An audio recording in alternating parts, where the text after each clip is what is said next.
एक बार ओम का उच्चारण करेंगे। उस पंखे को भी 1 नंबर 2 नंबर कम कर दें।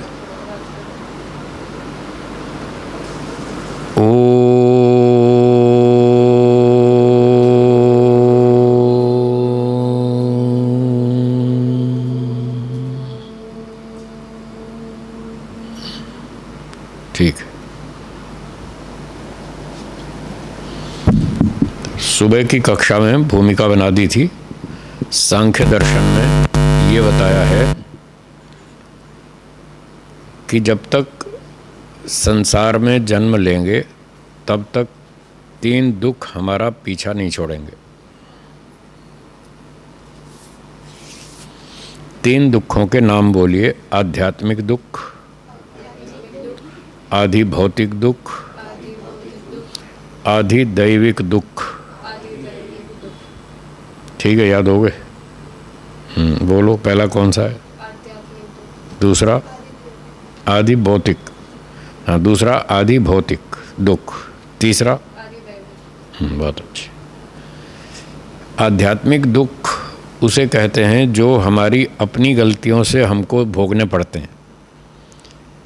मनुष्य अल्पज्ञ है, अल्पशक्तिमान है, उससे बहुत जगह पर गलतियां हो जाती हैं।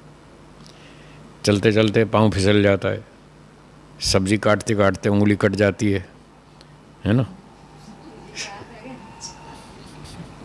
और चलते चलते सड़क पे पत्थर से पाँव टकराता है। कभी ऐसी ऐसी गलतियां होती रहती हैं। तो जो अपनी लापरवाही से, अपनी गलतियों से जो हमें दुख भोगने पड़ते हैं, उनका नाम आध्यात्मिक दुख। ठीक, बहुत अच्छे। और जो दूसरे प्राणी हैं, चोर, डाकू, लुटेरे, हत्यारे, आतंकवादी, मक्खी, मच्छर, कॉकरोच, चूहा, बिल्ली, कुत्ता, शेर, भेड़िया, सांप, दूसरे प्राणियों से भी हमको कभी कभी दुख भोगने पड़ते हैं। जो इस प्रकार से दूसरे प्राणियों से हमें अन्यायपूर्वक दुख भोगने पड़ते हैं, अन्यायपूर्वक, उनका नाम आधि भौतिक दुख, वो आधि भौतिक कहलाते हैं। भूत का अर्थ है प्राणी, तो आधि भौतिक मतलब दूसरे प्राणियों से प्राप्त होने वाले दुख। कुछ तो न्याय से भी मिलते हैं, जैसे चोर चोरी करता है तो कोर्ट में उसको दंड मिलता है। जो अपराधी को दंड मिलता है वो आधि भौतिक दुख नहीं है, वो तो कर्म फल है, वो तो न्यायपूर्वक है। जो दुख न्याय से मिलता है वो कर्म का फल है। जो अन्याय से मिलता है, दूसरे प्राणियों से अन्याय से मिलता है, उसका नाम आधि भौतिक दुख है। और जो हमारी गलती से हमें भोगना पड़ा वो भी हमारा कर्म फल है, वो आध्यात्मिक दुख। ठीक है।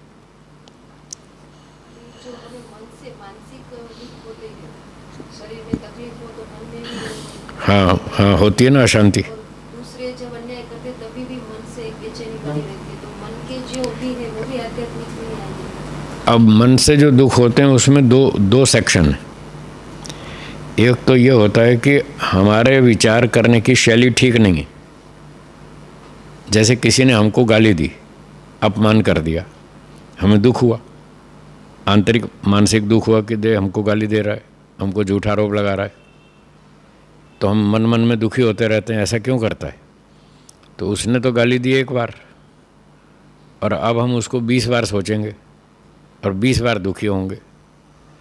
ये तो हम खुद बढ़ा रहे हैं ना अपना दुख। ये हमारी अविद्या के कारण हम अपना दुख बढ़ा रहे हैं। जब इस तरह से देखेंगे तो इस एंगल से ये आध्यात्मिक दुख कहलाएगा। है मानसिक, लेकिन हमारी बेवकूफ़ी की वजह से हम दुख अपना बढ़ाए जा रहे हैं। अपनी गलती से हम अपना दुख बढ़ा रहे हैं, तो इसको आध्यात्मिक दुख में गिनेंगे। और किसी ने शराब पी ली, अब मन में उसके तमोगुण भर गया, शरीर में, मस्तिष्क में, मन में तमोगुण भर गया। इस तमोगुण के उभरने से जो अब मूर्खता छा गई, और वो उसके कारण उल्टा सीधा सोचता है, उल्टा सीधा बोलता है, उल्टा सीधा काम करता है और दुखी रहता है। या कोई रजोगुण के उभरने से मन में चंचलता आ जाती है, तो स्थिति जो बिगड़ती है वो आधि दैविक दुख में गिना जाएगा। वो उसके कारण से नहीं है, अन्य कारण से है। आंधी से, तूफान से, बाढ़ से, भूकंप से जो प्राकृतिक दुर्घटनाएं होती हैं, उन दुर्घटनाओं के कारण वो प्राकृतिक कारण बन गए। तो जहाँ जहाँ प्राकृतिक कारण बन जाएगा, उससे जो दुख बढ़ेगा वह आदि दैविक दुख। और जहाँ हमारी अविद्या के कारण हमारे सोचने का तरीका ठीक नहीं है, उस कारण से जो हमारा दुख बढ़ेगा वो फिर आध्यात्मिक में गिन लेंगे। इस तरह दोनों का विभाजन अलग अलग कर लेंगे।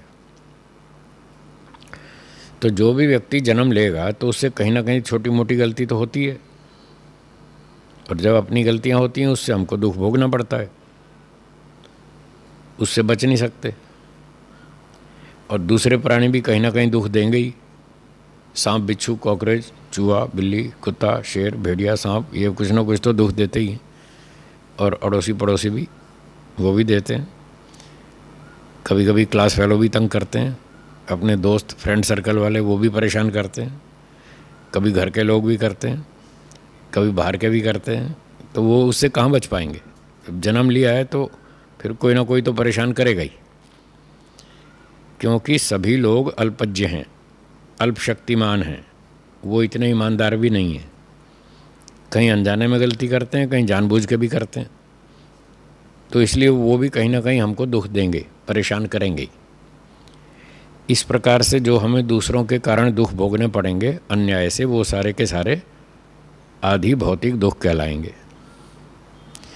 जो न्याय से हमें दुख मिलेगा, न्यायालय से या जो भी राजा अधिकारी हो हमारा, वो न्यायपूर्वक जो जो हमें दुख मिलेगा वो तो हमारा कर्मफल माना जाएगा, उसको आदि भौतिक नहीं मानेंगे। किंतु हमारे कर्म का कोई व्यक्ति सजा में दे रहा है, वो आदि भौतिक नहीं है। लेकिन उसकी क्या गारंटी कि वो भी समझ सकता है कि इसकी सजा इतनी ही मिलनी चाहिए। मान लो वो ठीक दे रहा है, मान के चलते हैं हमने 100 रुपये की गलती की, उसने 100 रुपये का दंड दिया, ईश्वरीय कानून के हिसाब से 100 रुपये का दंड दिया, तो वो कर्मफल माना जाएगा, उसको आदि भौतिक दुख नहीं मानेंगे, वो अन्याय नहीं है। यहाँ जो महर्षि कपिल कहना चाहते हैं वो ये कहना चाहते हैं जो दूसरों के अन्याय से दुख मिलता है वो है आदि भौतिक दुख। जो न्याय से मिलता है वो तो कर्मफल है, कर्मफल तो भोगना पड़ेगा, उससे तो हम बच नहीं सकते ना। अपने कर्म का फल भोगना चाहिए या नहीं? वो तो भोगना ही चाहिए, तो उससे तो छूटने का प्रश्न ही नहीं है। और कोई कहे जी मैं कर्म तो उल्टे सीधे करूँगा और मुझे दंड नहीं मिलना चाहिए, तो ऐसे तो वो चलता नहीं ना। वो कोई राजा थोड़ी है दुनिया का, ईश्वर राजा है, ईश्वर का कानून चलता है कि आप गलत काम करोगे तो दंड मिलेगा। तो ये तो हम सोच ही नहीं सकते कि हम गलतियां करें और दंड ना भोगें, वो तो भोगना पड़ता है, भोगना पड़ेगा, उससे छूटने की तो बात सोच ही नहीं सकते, अर्थात सोचना गलत है। हाँ, दूसरा व्यक्ति हम पर अन्याय करे और हमको दुख देवे तो उससे छूटने की बात सोचनी चाहिए। जैसे योग दर्शन में कहा, हे हम दुखम अनागतम, आने वाले दुख से बचो, यानी वो भी दुख से बचने की बात तो कह रहे हैं। सांख्य भी कह रहा है आने वाले दुख से बचो। तो जो कौन से दुख से बचें? जो हमारा कर्म फल है वो तो भोगना पड़ेगा, उससे तो बच ही नहीं सकते। जो अन्याय से दुख आने वाला है उससे बचो। अपने घर में ताला लगाओ, सुरक्षा रखो, चोर डाकू से बचो, अपनी कार को ताला लगाओ, कोई चोरी ना कर जाए, सब प्रकार से संपत्ति की सुरक्षा रखो, रोग से बचो, स्वास्थ्य का ध्यान रखो, जल्दी सो, जल्दी उठो, व्यायाम करो, खान पान में संयम रखो। ये आने वाले दुखों से बचना चाहिए और दूसरे के अन्याय से बचना चाहिए। तो ये बचना उचित है। आइए, नमस्ते जी। आजकल लेकिन इतना डिजिटल हो गया सब कुछ और अन्याय तो हर जगह फैला हुआ है और हमको पता भी नहीं चलता कि अन्याय हो रहा है। मेरे साथ तो होने वाला था ऐसा कि इसीलिए तो मोक्ष में जाने की ज़रूरत है, इसीलिए तो सुना रहे हैं सांख्य दर्शन।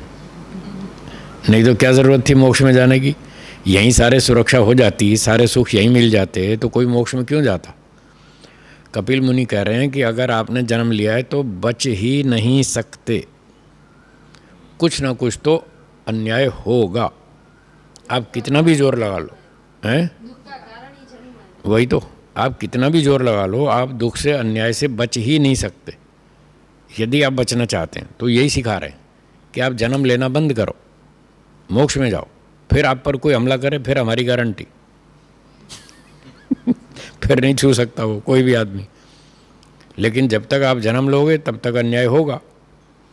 पहले भी होता था, आजकल भी होता है, आगे भी होगा। आरती बोल रही है तभी तो किसी का जन्म हुआ तो हमें खुश नहीं होना चाहिए, रोना चाहिए। Right right right right. हम तो फिर देते हैं। हम तो खुशी मनाते हैं। हाँ, तो ये गलत है। किसी का जन्म हो तो उस पर खुशी नहीं मनानी चाहिए। अब ये बात आप और हम तो समझ लेंगे, सड़क पे मत कह देना, वो आपको पागल कहेंगे वो तो कहेंगे पागल लोग हैं, सारी दुनिया बर्थडे मनाती है, नाचती गाती है, और ये कह रहे हैं रोना चाहिए दुखी खुशी नहीं मनानी चाहिए, वो तो पागल कहेंगे। संसार में दो रास्ते हैं, एक मोक्ष का मार्ग, एक भोग का मार्ग। दोनों रास्ते उल्टे हैं, अलग अलग दिशा में चलते हैं। एक व्यक्ति दो विपरीत दिशाओं में एक साथ चल सकता है क्या? नहीं चल सकता। इधर चलेगा तो ये छूटेगा, इधर चलेगा तो ये छूटेगा। दोनों में से एक रास्ते पे चल सकता है, दूसरा छोड़ना पड़ेगा।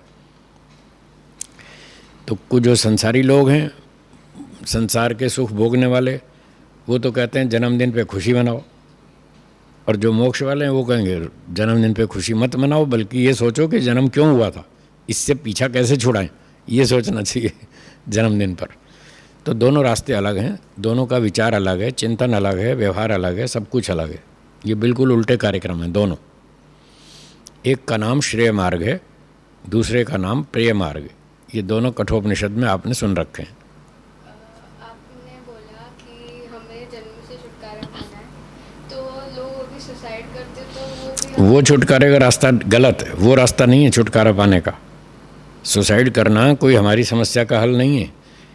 सुसाइड करने से दूसरा जन्म फिर मिलेगा, बंद थोड़ी होगा। हमको जन्म बंद करना है, स्टॉप, अगला जन्म लेना ही नहीं। उसका रास्ता ईश्वर ने बताया वेदों में, और वेदों को पढ़कर फिर ऋषियों ने समझाया कि आपका जो अगला जन्म है वो कैसे रुकेगा, उसका तरीका सुनिए। हमारा जन्म क्यों होता है? हमें संसार में सुख दिखता है, खाने में, पीने में, कपड़ों में, फैशन में, मार्केटिंग में, हैं, यात्राओं में, सैर सपाटे में हमको सुख दिखता है, तभी तो हम ये सब काम करते हैं। तो जब तक हमें सुख दिखता है, सुख की इच्छा है, सांसारिक सुख भोगने की इच्छा है, तो इन इच्छाओं की पूर्ति के लिए क्या शरीर चाहिए या नहीं चाहिए? क्या बिना शरीर के हम ये सारे सुख भोग सकते हैं? नहीं सकते ना। अगर ये सारे सुख भोगने की इच्छा है तो उसके लिए शरीर ज़रूरी है। तो ईश्वर कहता है आपकी इच्छाएं बची हुई हैं तो लो, और शरीर देता हूँ, लो, तो अगला जन्म देगा वो।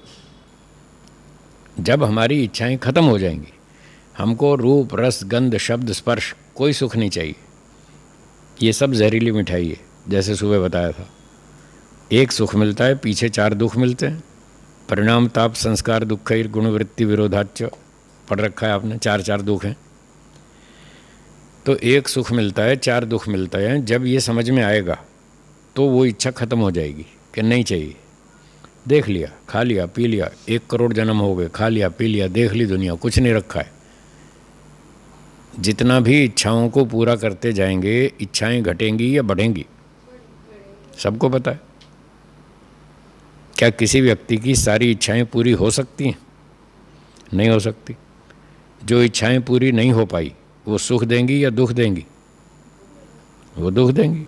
बस, तो जब तक इच्छाएं बढ़ाए जाओ तब तक दुख मिलता रहेगा।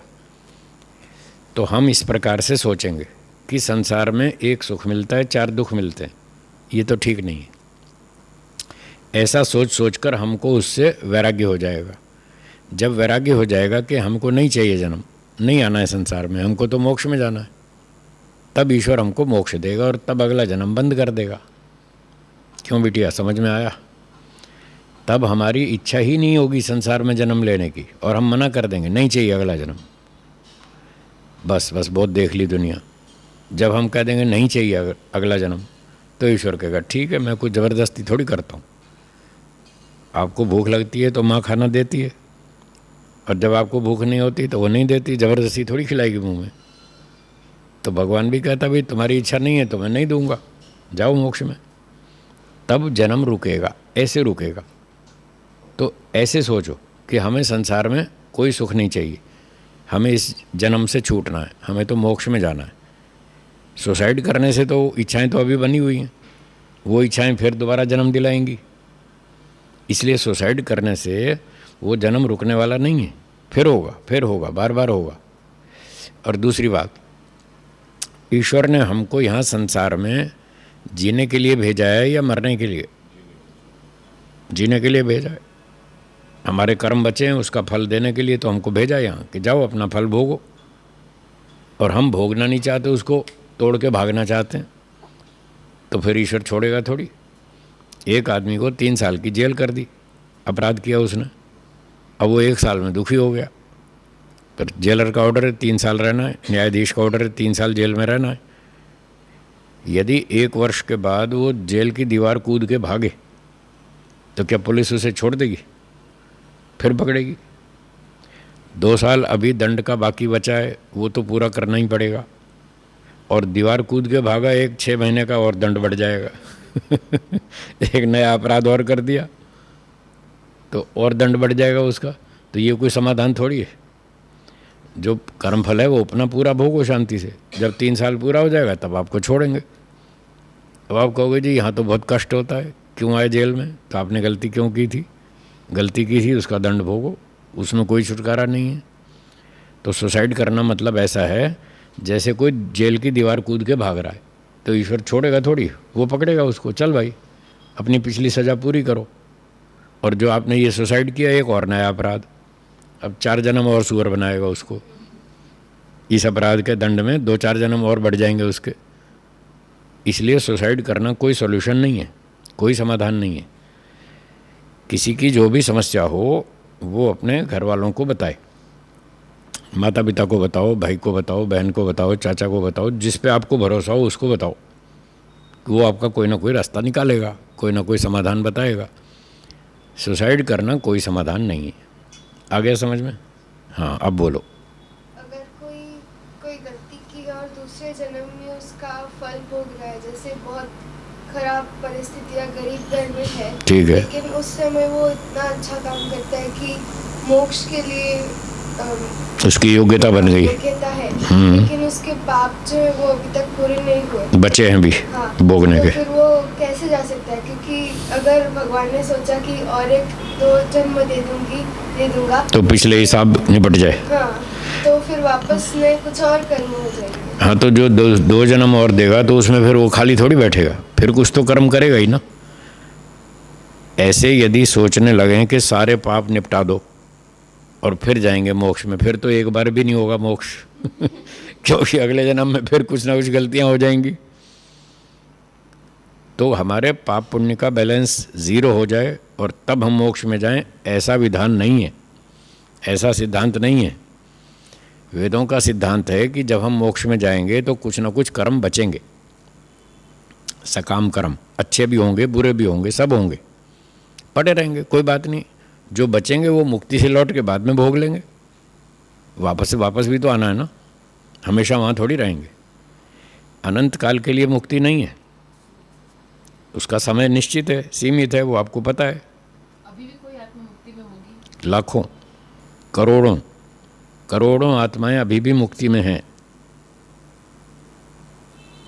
तो वो हमें देख सकती है? वो देख रही, देख सकती, यहाँ आके घूम रही हो और हमारे सत्संग सुन रही हो तो सुन सकती है और बहुत खुश होगी। देखो क्या अच्छी अच्छी बातें कर रहे हैं मोक्ष की। इसका मतलब ऐसे करोड़ों सन्यासी हैं जो वैदिक धर्म का पालन करके मुक्ति में गए। और क्या? करोड़ों सन्यासी। हाँ, अब नहीं, सृष्टि के आरंभ से अब तक करोड़ों सन्यासी मोक्ष में जा चुके हैं।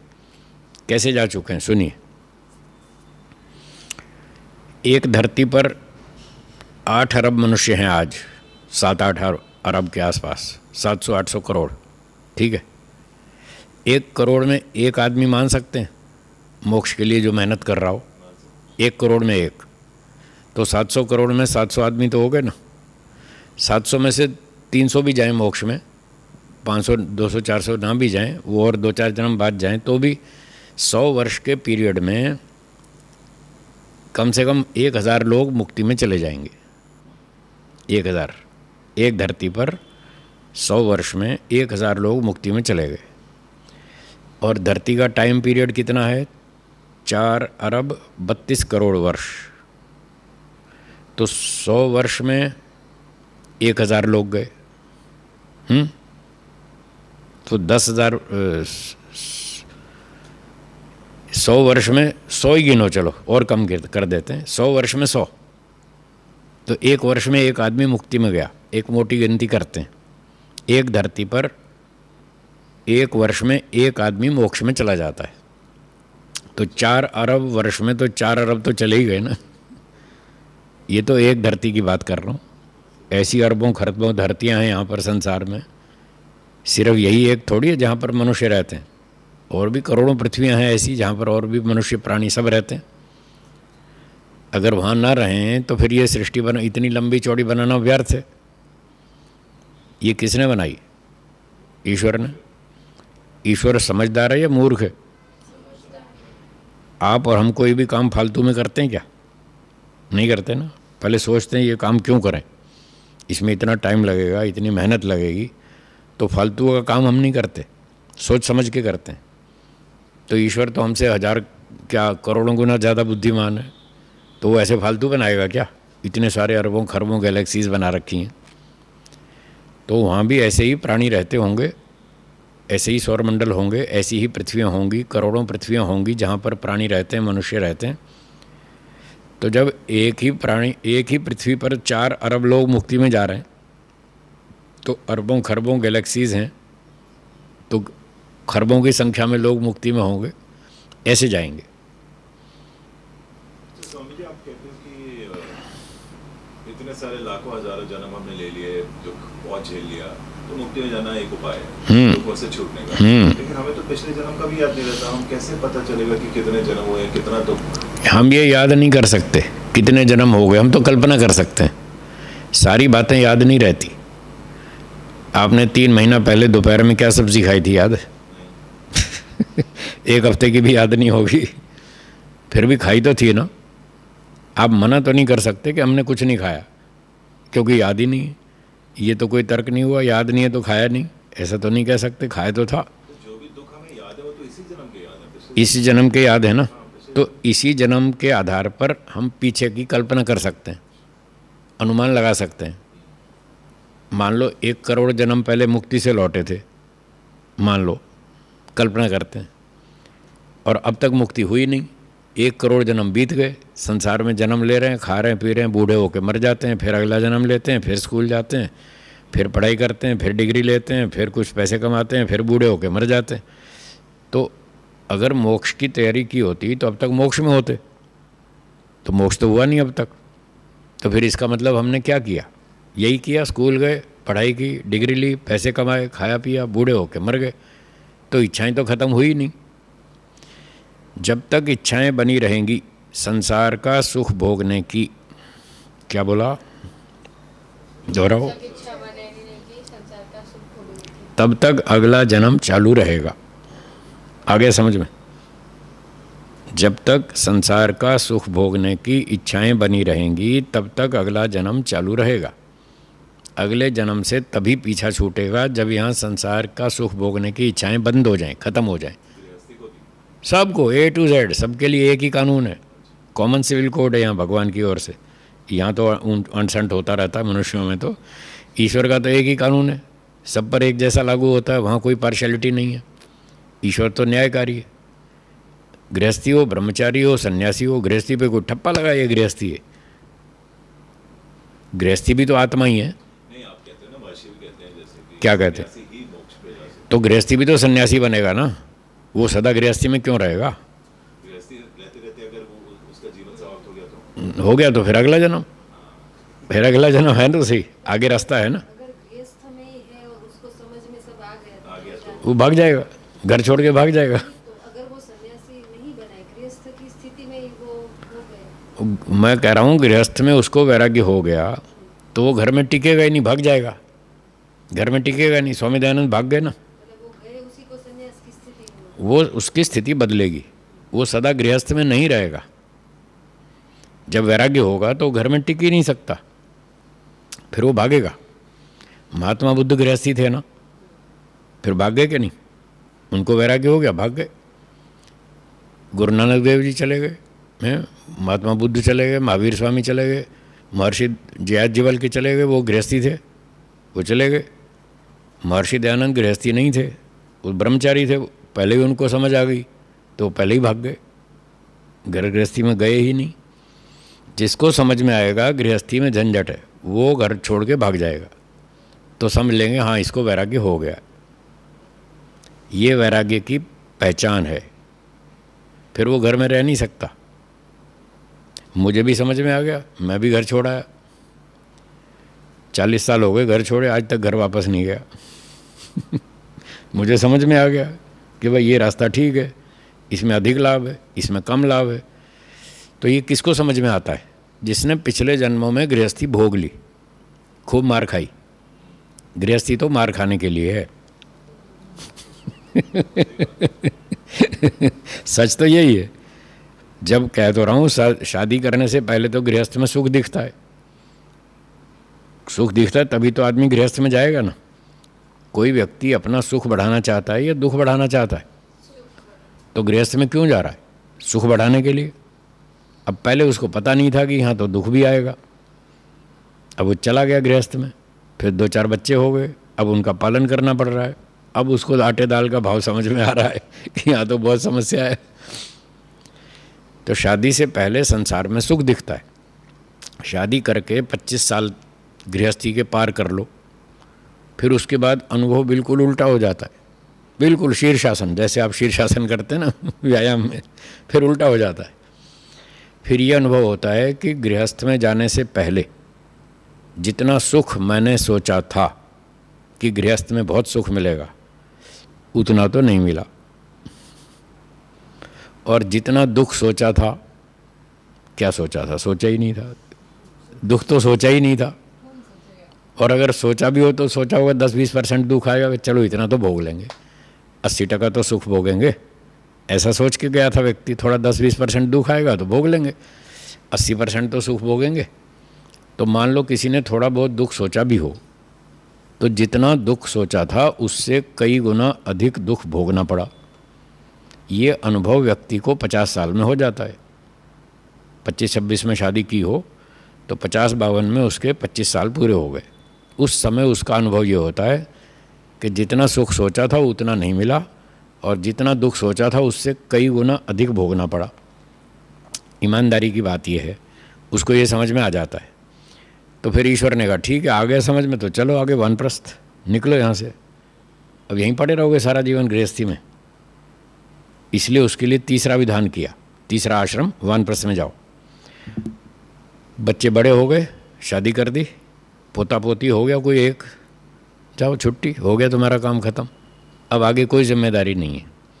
फिर आदमी खुद ही चिपका बैठा रहे तो फिर उसका कोई इलाज नहीं है, वो तो फिर वो जाना है जी। घर पे रहते हुए तो वानप्रस्थ नहीं हो सकता। वो करते हैं तो वो कुछ नहीं होता, उसका रिजल्ट कुछ नहीं आता। क्यों नहीं आता? सुनिए। वानप्रस्थ शब्द का अर्थ है वन में प्रस्थान करना। ये तो सरल शब्द है, आगे समझ में। वान प्रस्थ, वन में प्रस्थान करो। तो जब घर में बैठे तो वन में प्रस्थान कहाँ हुआ? वन में प्रस्थान हुआ ही नहीं। वन में प्रस्थान करना मतलब घर छोड़ के बाहर निकलो, वन में जाओ, जंगल में जाओ, एकांत में रहो, आश्रम में रहो, तपस्या करो, साधना करो, घर की मोह माया छोड़ो। तो जो वन में जाएगा तो घर छोड़ना पड़ेगा ना, तभी तो वानप्रस्थ कहलाएगा। यदि घर में रहता है तो घर की माया छूटेगी नहीं, संपत्ति छूटेगी नहीं, परिवार छूटेगा नहीं, तो मोह माया तो वैसे ही बनी हुई है। वानप्रस्थ में जाके वहाँ तपस्या करनी है, वैराग्य को ऊंचा उठाना है। गृहस्थी में जो समझ में आया कि यहाँ दुख झंझट बहुत है, तो अब ईश्वर ने अवसर दिया निकलने का, अब निकलो यहाँ से। देख तो लिया, सारी भ्रांति दूर हो गई। शादी से पहले जो भ्रांति थी वो अब 25 साल में दूर हो गई कि बहुत सुख सोचा था वो उतना नहीं मिला। तो अब ईश्वर ने अवसर दिया है कि अब निकलो यहाँ से, जाओ वानप्रस्थ में, वहाँ तपस्या करो, मोह माया को कम करो जितनी बढ़ा लिया आपने।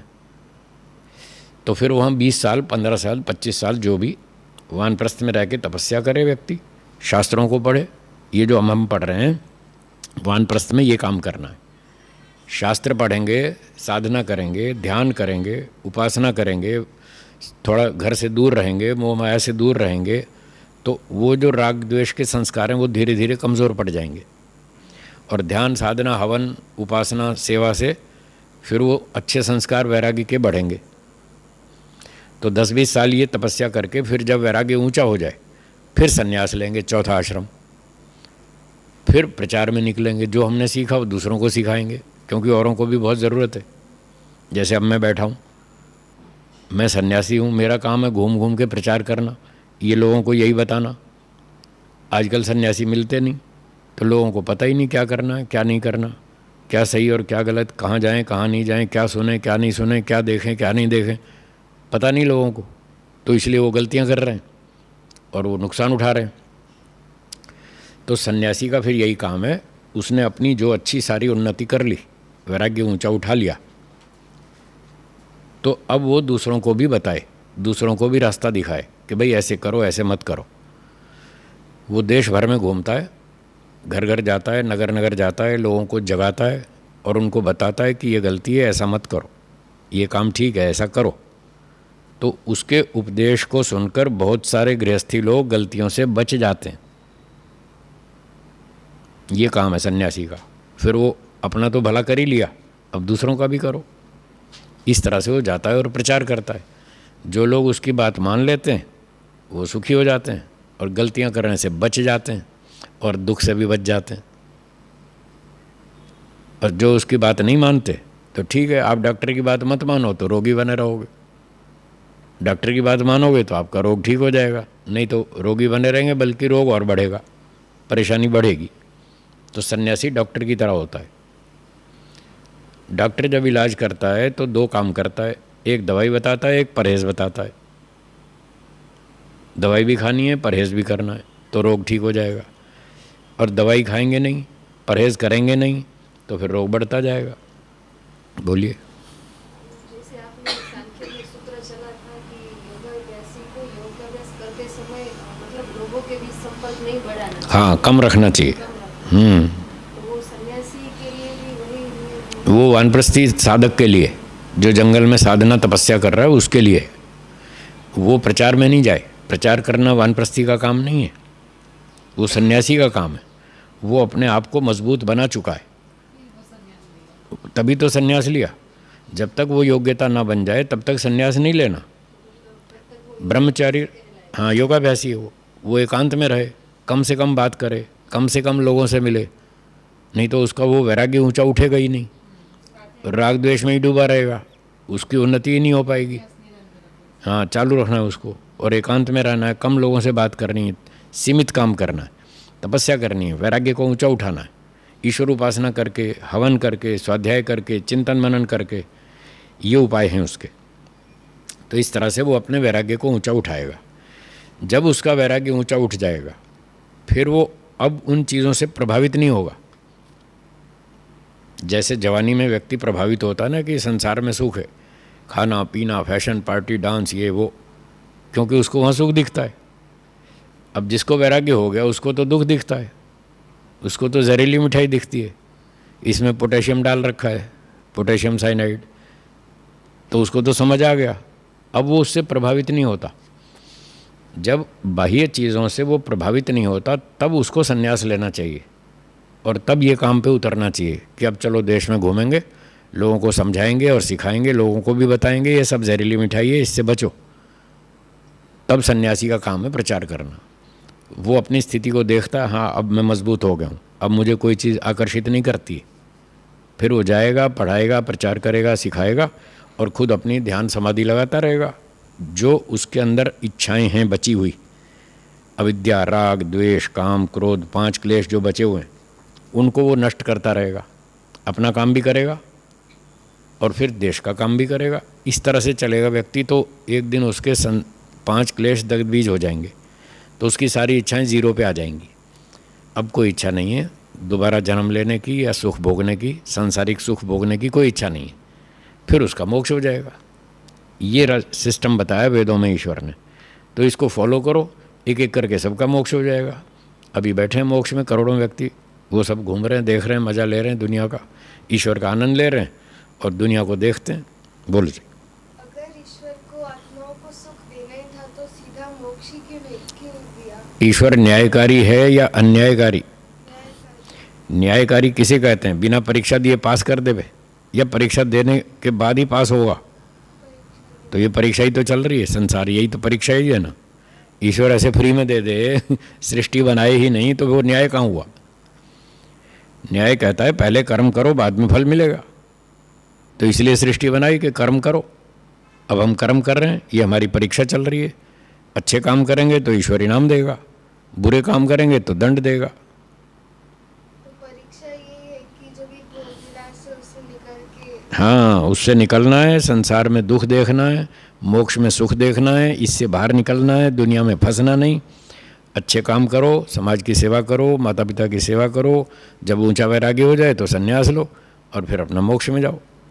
ये करना है, इसलिए बनाया संसार ईश्वर ने। वो मुफ्त में दे दे तो न्यायकारी कहाँ हुआ?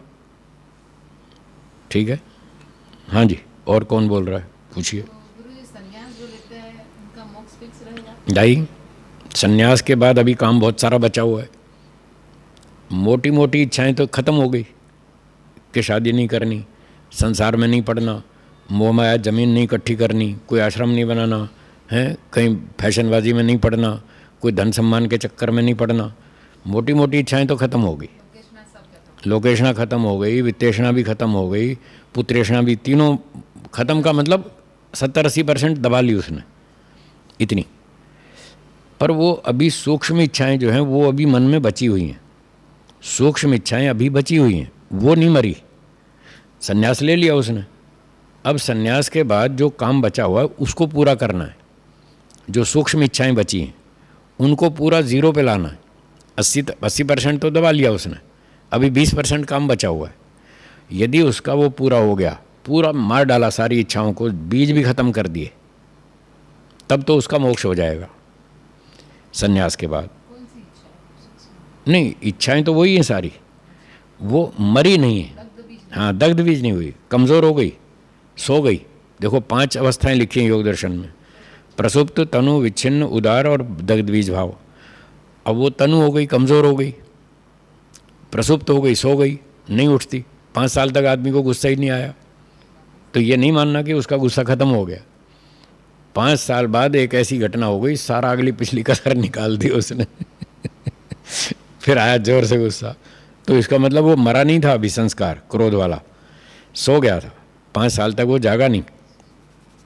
तो वो दग्ध बीज होना चाहिए। अविद्या जो है वो बहुत सूक्ष्म है, उसको पूरा दग्ध बीज करना मजाक नहीं है, बहुत कठिन है। कई जन्मों तक तपस्या करनी पड़ती है, तब जाके वो मरती है अविद्या। अगर थोड़ी भी बची है तो फिर अगला जन्म। तो ऊपर ऊपर से तो आदमी कंट्रोल कर लेता है कि मुझे ये काम नहीं करना है, ज़मीन नहीं खरीदनी, आश्रम नहीं बनाना है, ये काम नहीं करना है, मुझे संपत्ति नहीं चाहिए। पर अंदर मन में जो सूक्ष्म विद्या है वो अभी मरी नहीं। तो वो जब तक बची है तब तक उसको फिर और अगला जन्म मिलेगा, संन्यास के बाद भी मिलेगा। जिस जन्म में वो पूरा 100% पे आ जाएगा, सारे क्लेश 100% दग्ध बीज हो गए और 0 लेवल पर आ गए, उसके बाद मोक्ष होगा। पर उसका रास्ता तो यही है, संन्यास के बिना वो हो ही नहीं सकता, इम्पॉसिबल है। घर गृहस्थी में तो संभव ही नहीं है। यहाँ तो ये माया वो माया, दुनिया भर की माया लगी रहती है। यहाँ राग है, यहाँ द्वेष है। फिर आप जब गृहस्थी वाले हैं तो संसारी लोग आपके ऊपर वैसे वैसे नियम थोपेंगे। आप तो गृहस्थी हैं, हमारी बेटी की शादी में आना पड़ेगा। आप कैसे नहीं आएंगे? क्या हम नहीं आए थे आपके यहाँ? वो तो उलझाए रखेंगे, संसार वाले भी उलझाए रखेंगे और अब वो खुद भी उलझा रहेगा, क्योंकि अभी वो गृहस्थ का भी मोह माया बनी हुई है। जब वो वानप्रस्थ में आएगा तो आश्रम बदलेगा, तो समाज को सूचना मिलेगी अब ये वानप्रस्थी हो गया है। अब आप इस पर उतना प्रेशर नहीं मार सकते जितना वो गृहस्थी में मारते थे आप। अब ये साधना के लिए चला गया है, अब इसको नहीं छेड़ सकते आप। तो समाज का दबाव भी कम हो जाएगा। उसको समाज अब नहीं जोर मारेगा कि तुम हमारी शादी में आओ, हमारे मुंडन संस्कार में आओ, फलाने काम में आओ। और 10-20 साल वहाँ तपस्या करके उसका वैराग्य और ऊंचा हो जाएगा। फिर वो संन्यास लेगा तो लोगों को बताएगा अब मैं सन्यासी हो गया हूँ, अब मुझ पर संन्यास के नियम लागू होंगे। वानप्रस्थ में फिर भी थोड़ा बहुत ऊंचा नीचा चल जाता था, यहाँ तो वो भी नहीं चलेगा। अब तो कोई भी उसको नहीं दबा सकता, अब तो वो सबसे ऊपर है। गुजरात में बाप जी कहते हैं उसको, बाप जी कहते हैं ना सन्यासी को, संत को, साधु को, वहाँ कहते हैं बाप जी, वो सबका बाप है। तो बाप के ऊपर दबाव थोड़ी डाल सकते हैं, वो जो कहेगा उस लोगों को मानना पड़ेगा। पहले पहले जब मैं रोजड़ में रहता था तो वहाँ कभी कभी धनसुरा जाता था शॉपिंग करने। गुरुजी का आदेश था, जाओ भाई सामान लाओ, विद्यालय के लिए खर्चा सामान लेकर आओ जो भी ज़रूरत है। तो मैं जाता था जीप में, मैं जीप में बैठूं तो सबको मुझे बाप जी आओ, बाप जी आओ। तो मुझे समझ नहीं आई ये बाप जी क्या मतलब है मुझे पता नहीं चला। फिर मैंने किसी को पूछा, मैंने कहा ये बाप जी बोलते हैं क्या मतलब है? तब उसने बताया ये आपको सम्मान से बोलते हैं, बाप जी मतलब आप हमसे बड़े हैं, आपको सम्मान देते हैं। मैंने कहा अच्छा, अब समझ में आई बात। तो फिर सन्यासी तो सबसे बड़ा होता है, फिर उसके ऊपर कोई दबाव नहीं डाल सकता। उसने सारा वेद भी पढ़ लिया, दुनियादारी समझ ली, वैराग्य भी हो गया। अब उसका एक ही काम है, मुझे मोक्ष में जाना है, ईश्वर से मेरा काम है, बस दुनियादारी ख़त्म। तो वो ईश्वर के सबसे अधिक निकट होता है, इसलिए वो सबसे अधिक बड़ा होता है, योग्य होता है, उसको अधिकार सबसे अधिक होता है। तो उस पर अब कोई दबाव नहीं डाल सकता। वो बल्कि दूसरों को बताता है आपको ये करना है, आपको ये करना है। अब कोई उसकी बात मान ले तो लाभ उठाएगा, न माने तो ठीक है, दंड भोगो। जैसे डॉक्टर बताता है कि ये दवा खाओ, रोगी खाएगा तो फायदा है, नहीं खाएगा तो फिर बैठे रहो। तो ऐसा होता है। सत्यार्थ प्रकाश में लिखा है छठे समुल्लास में, जो वेदों का विद्वान एक सन्यासी, जो वेद को जानता हो ऐसा विद्वान बुद्धिमान सन्यासी धार्मिक, वो जो धर्म की स्थापना करे, अर्थात जो बताए ये ठीक है, तो उसकी बात माननी चाहिए, एक की बात माननी चाहिए। और उसकी टक्कर में लाखों करोड़ों मूर्ख लोग खड़े हों और उसके विरोध में बोलते हों, तो उन मूर्खों की नहीं माननी चाहिए, लाखों की भी नहीं माननी चाहिए, एक की माननी चाहिए। यहाँ बहुमत से नहीं चलता है, यहाँ प्रमाण से, तर्क से चलता है, बुद्धिमत्ता से और विद्या से चलता है। तो सन्यासी के पास विद्या सबसे ऊंची है, उसके पास प्रमाण है, तर्क है, ईश्वर है, उसके पास सारे समाधान हैं, इसलिए उसकी बात सही होती है, वो बात माननी पड़ती है, माननी चाहिए। ठीक है, समझ में आ गया? तो सार ये हुआ कि जब तक जन्म लेंगे तब तक दुख भोगना है, ये 3 दुख से नहीं बच पाएंगे। तो सांख्य दर्शन पहले ही सूत्र में ये कह रहा है कि 3 दुखों से बचना मनुष्य का सबसे अंतिम लक्ष्य है। लक्ष्य ही वो है, बाकी तो सब टाइम पास है, बाकी तो साधन ही है, ये कोई लक्ष्य नहीं है। कोई डॉक्टर बनता है, कोई इंजीनियर बनता है, कोई पायलट बनता है, कोई वकील बनता है, कोई वैज्ञानिक बनता है, ये सब टाइम पास है। टाइम पास क्यों है? इसलिए कि लक्ष्य उसे कहते हैं जिसको प्राप्त करने पर फिर काम खत्म हो जाए। अगर काम बचा हुआ है तो लक्ष्य थोड़ी कहलाता वो, अभी तो और काम बाकी है। जब वो काम कंप्लीट हो जाए, पूरा हो जाए और कोई काम ना बचे, तब कहेंगे हाँ हम ठीक मंजिल पर आ गए। आपको भोजन लाना है रेस्टोरेंट से, तो जब तक आप रेस्टोरेंट तक नहीं पहुंच जाते तो तब तक आपका काम ख़त्म कहाँ हुआ? अभी तो आप किराने की दुकान पे खड़े हैं, फिर कपड़े की दुकान पर गए, फिर मिठाई की दुकान पर गए, जहाँ से असली चीज़ लानी थी वहाँ तो पहुँचे ही नहीं। तो कोई आदमी अगर वहाँ तक नहीं पहुँचा और बीच में कोई और दूसरी शॉपिंग कर रहा है तो वो अभी टाइम पास हो रहा है। असली लक्ष्य पर जब तक नहीं पहुँचेगा तब तक उसका काम ख़त्म नहीं हुआ, ये मानना चाहिए। तो हमारा अंतिम लक्ष्य क्या है? दुख भोगना या दुख से छूटना?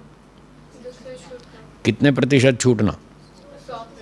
तो डॉक्टर बन के आप 100% दुख से छूट जाएंगे? इंजीनियर बन के छूट जाएंगे? इसलिए वो लक्ष्य नहीं है। यदि मोक्ष प्राप्त कर लिया तो आप 100% दुख से छूटेंगे। वो गृहस्थी हो चाहे सन्यासी हो चाहे ब्रह्मचारी हो, सबको 100% दुख से छूटना है। सभी आत्माएं एक समान हैं। ये गृहस्थी और ब्रह्मचारी का कोई ठप्पा थोड़ी लगा है। आत्माएं तो सारी वही हैं।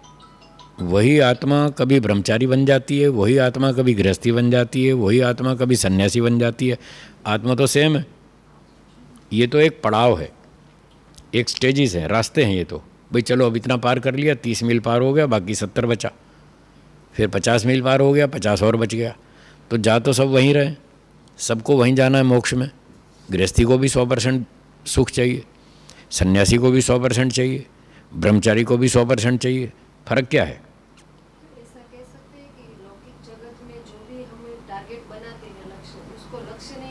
इच्छा है। यस, वो साधन है, वो सब साधन है। लक्ष्य तो एक ही है, मोक्ष। इच्छा पूर्ति के साथ वो इच्छा क्यों बनाई आपने कि डॉक्टर बनना है, एमटेक करना है, इंजीनियर बनना है, साइंटिस्ट बनना है? ये इच्छा आपने इसलिए बनाई, अथवा इसको आपने लक्ष्य इसलिए बनाया कि मोक्ष अभी आपको समझ में नहीं आया?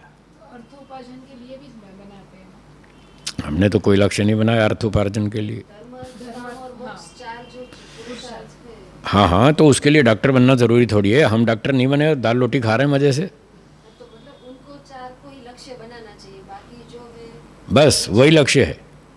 और उन चार में भी अंतिम लक्ष्य तो मोक्ष है, बाकी तो 3 साधन हैं उसके। क्योंकि धर्म प्राप्त करके भी आपका काम खत्म नहीं हुआ, अर्थ प्राप्त करके भी काम खत्म नहीं हुआ। धर्म अर्थ काम 3 की प्राप्ति करके भी आपका काम खत्म नहीं हुआ, अभी और बचा हुआ है। जब मोक्ष मिलेगा तब काम खत्म होगा, तब आपकी मेहनत पूरी होगी, तब आपकी एफर्ट्स कंप्लीट हो जाएंगी। फिर आपको और कुछ नहीं मेहनत करनी। जब तक आपकी मेहनत चालू है तब तक वो लक्ष्य प्राप्त नहीं हुआ। अर्थ और काम को धर्म के अनुसार चला लिया। हाँ, तो ये साधन बनेगा मोक्ष का। फाइनल डेस्टिनेशन तो मोक्ष है। जब तक मोक्ष नहीं होगा, आप कितने ही पैसे कमाए जाओ, खाए जाओ, दान करे जाओ, हवन करे जाओ, फिर अगला जन्म हुआ तो फिर दुख आएंगे। दुख से छूटना लक्ष्य है, पैसे कमाना लक्ष्य नहीं है। लोग भूल चुके हैं आज। वो लोग पैसे कमाने को लक्ष्य बना लिया, इसलिए झूठ, छल, कपट, चोरी, रिश्वत, हेरा फेरी, सब तरह से पैसे कमाए जा रहे हैं। ये तो गलत है। पैसे कमाना लक्ष्य नहीं है, पैसे कमाना साधन है। किस चीज़ का? जिंदा रहने का। क्यों? पैसे के बिना जिंदा नहीं रह सकते। अब जिंदा नहीं रहेंगे तो समाधि नहीं लगा सकते, मोक्ष में नहीं जा सकते। अंतिम लक्ष्य तो मोक्ष है। वहाँ तक पहुँचने के लिए हमको जीवित रहना आवश्यक है। जीवित रहने के लिए रोटी, कपड़ा, मकान चाहिए, तो ये तो साधन हुआ। अब लोग रोटी, कपड़े, मकान में ही उलझे रहते हैं 90 साल तक। मैंने 90-95 साल के बुढ़े को दुकान पर माल बेचते देखा है। बोलो, अभी भी होश नहीं आ रहा उसको, अभी भी धंधा कर रहा है वो। 95 साल के व्यक्ति को मैंने ब्याज पर पैसा देते हुए देखा है। उसको अभी भी होश नहीं आ रहा कि मैं अगले जन्म की कुछ तैयारी कर लूँ, अभी भी पैसे में लगा है।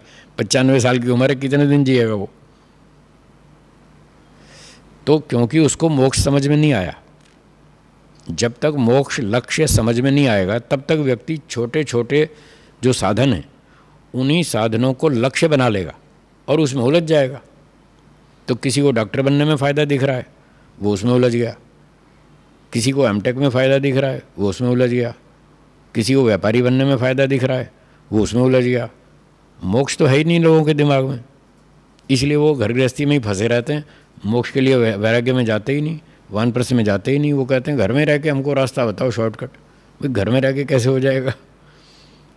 अब वहाँ आप आग की भट्ठी के आसपास बैठे हों और कहें साहब हमको एसी जैसी ठंडक मिलनी चाहिए, जला तो रखी है भट्ठी और वहाँ एसी की ठंडक कहाँ मिलेगी? एसी की ठंडक चाहिए तो भट्ठी बंद करो, दूसरे कमरे में जाओ, वहाँ एसी लगाओ, फिर जाके आपको ठंडक मिलेगी। तो संसार तो भट्ठी है, यहाँ तो आग जल रही है चारों तरफ राग द्वेष की। यहाँ कहाँ एसी जैसी ठंडक है? एसी वाली ठंडक चाहिए तो जंगल में जाओ। उपहवरे गिरिनाम संगमे च नदीनाम धिया विप्रो अजायत, वेद में लिखा है। जाओ पहाड़ों में जाओ, गुफाओं में जाओ, नदियों के संगम पर जाओ, जंगलों में जाओ, तपस्या करो, तब जाके साधना होती है, तब जाके व्यक्ति बुद्धिमान बनता है, विद्वान बनता है, योगी बनता है, तब मोक्ष होता है। तो डॉक्टर इंजीनियर बनना तो ये टाइम पास है तब तक के लिए, जब तक उसको मोक्ष समझ में नहीं आ जाए।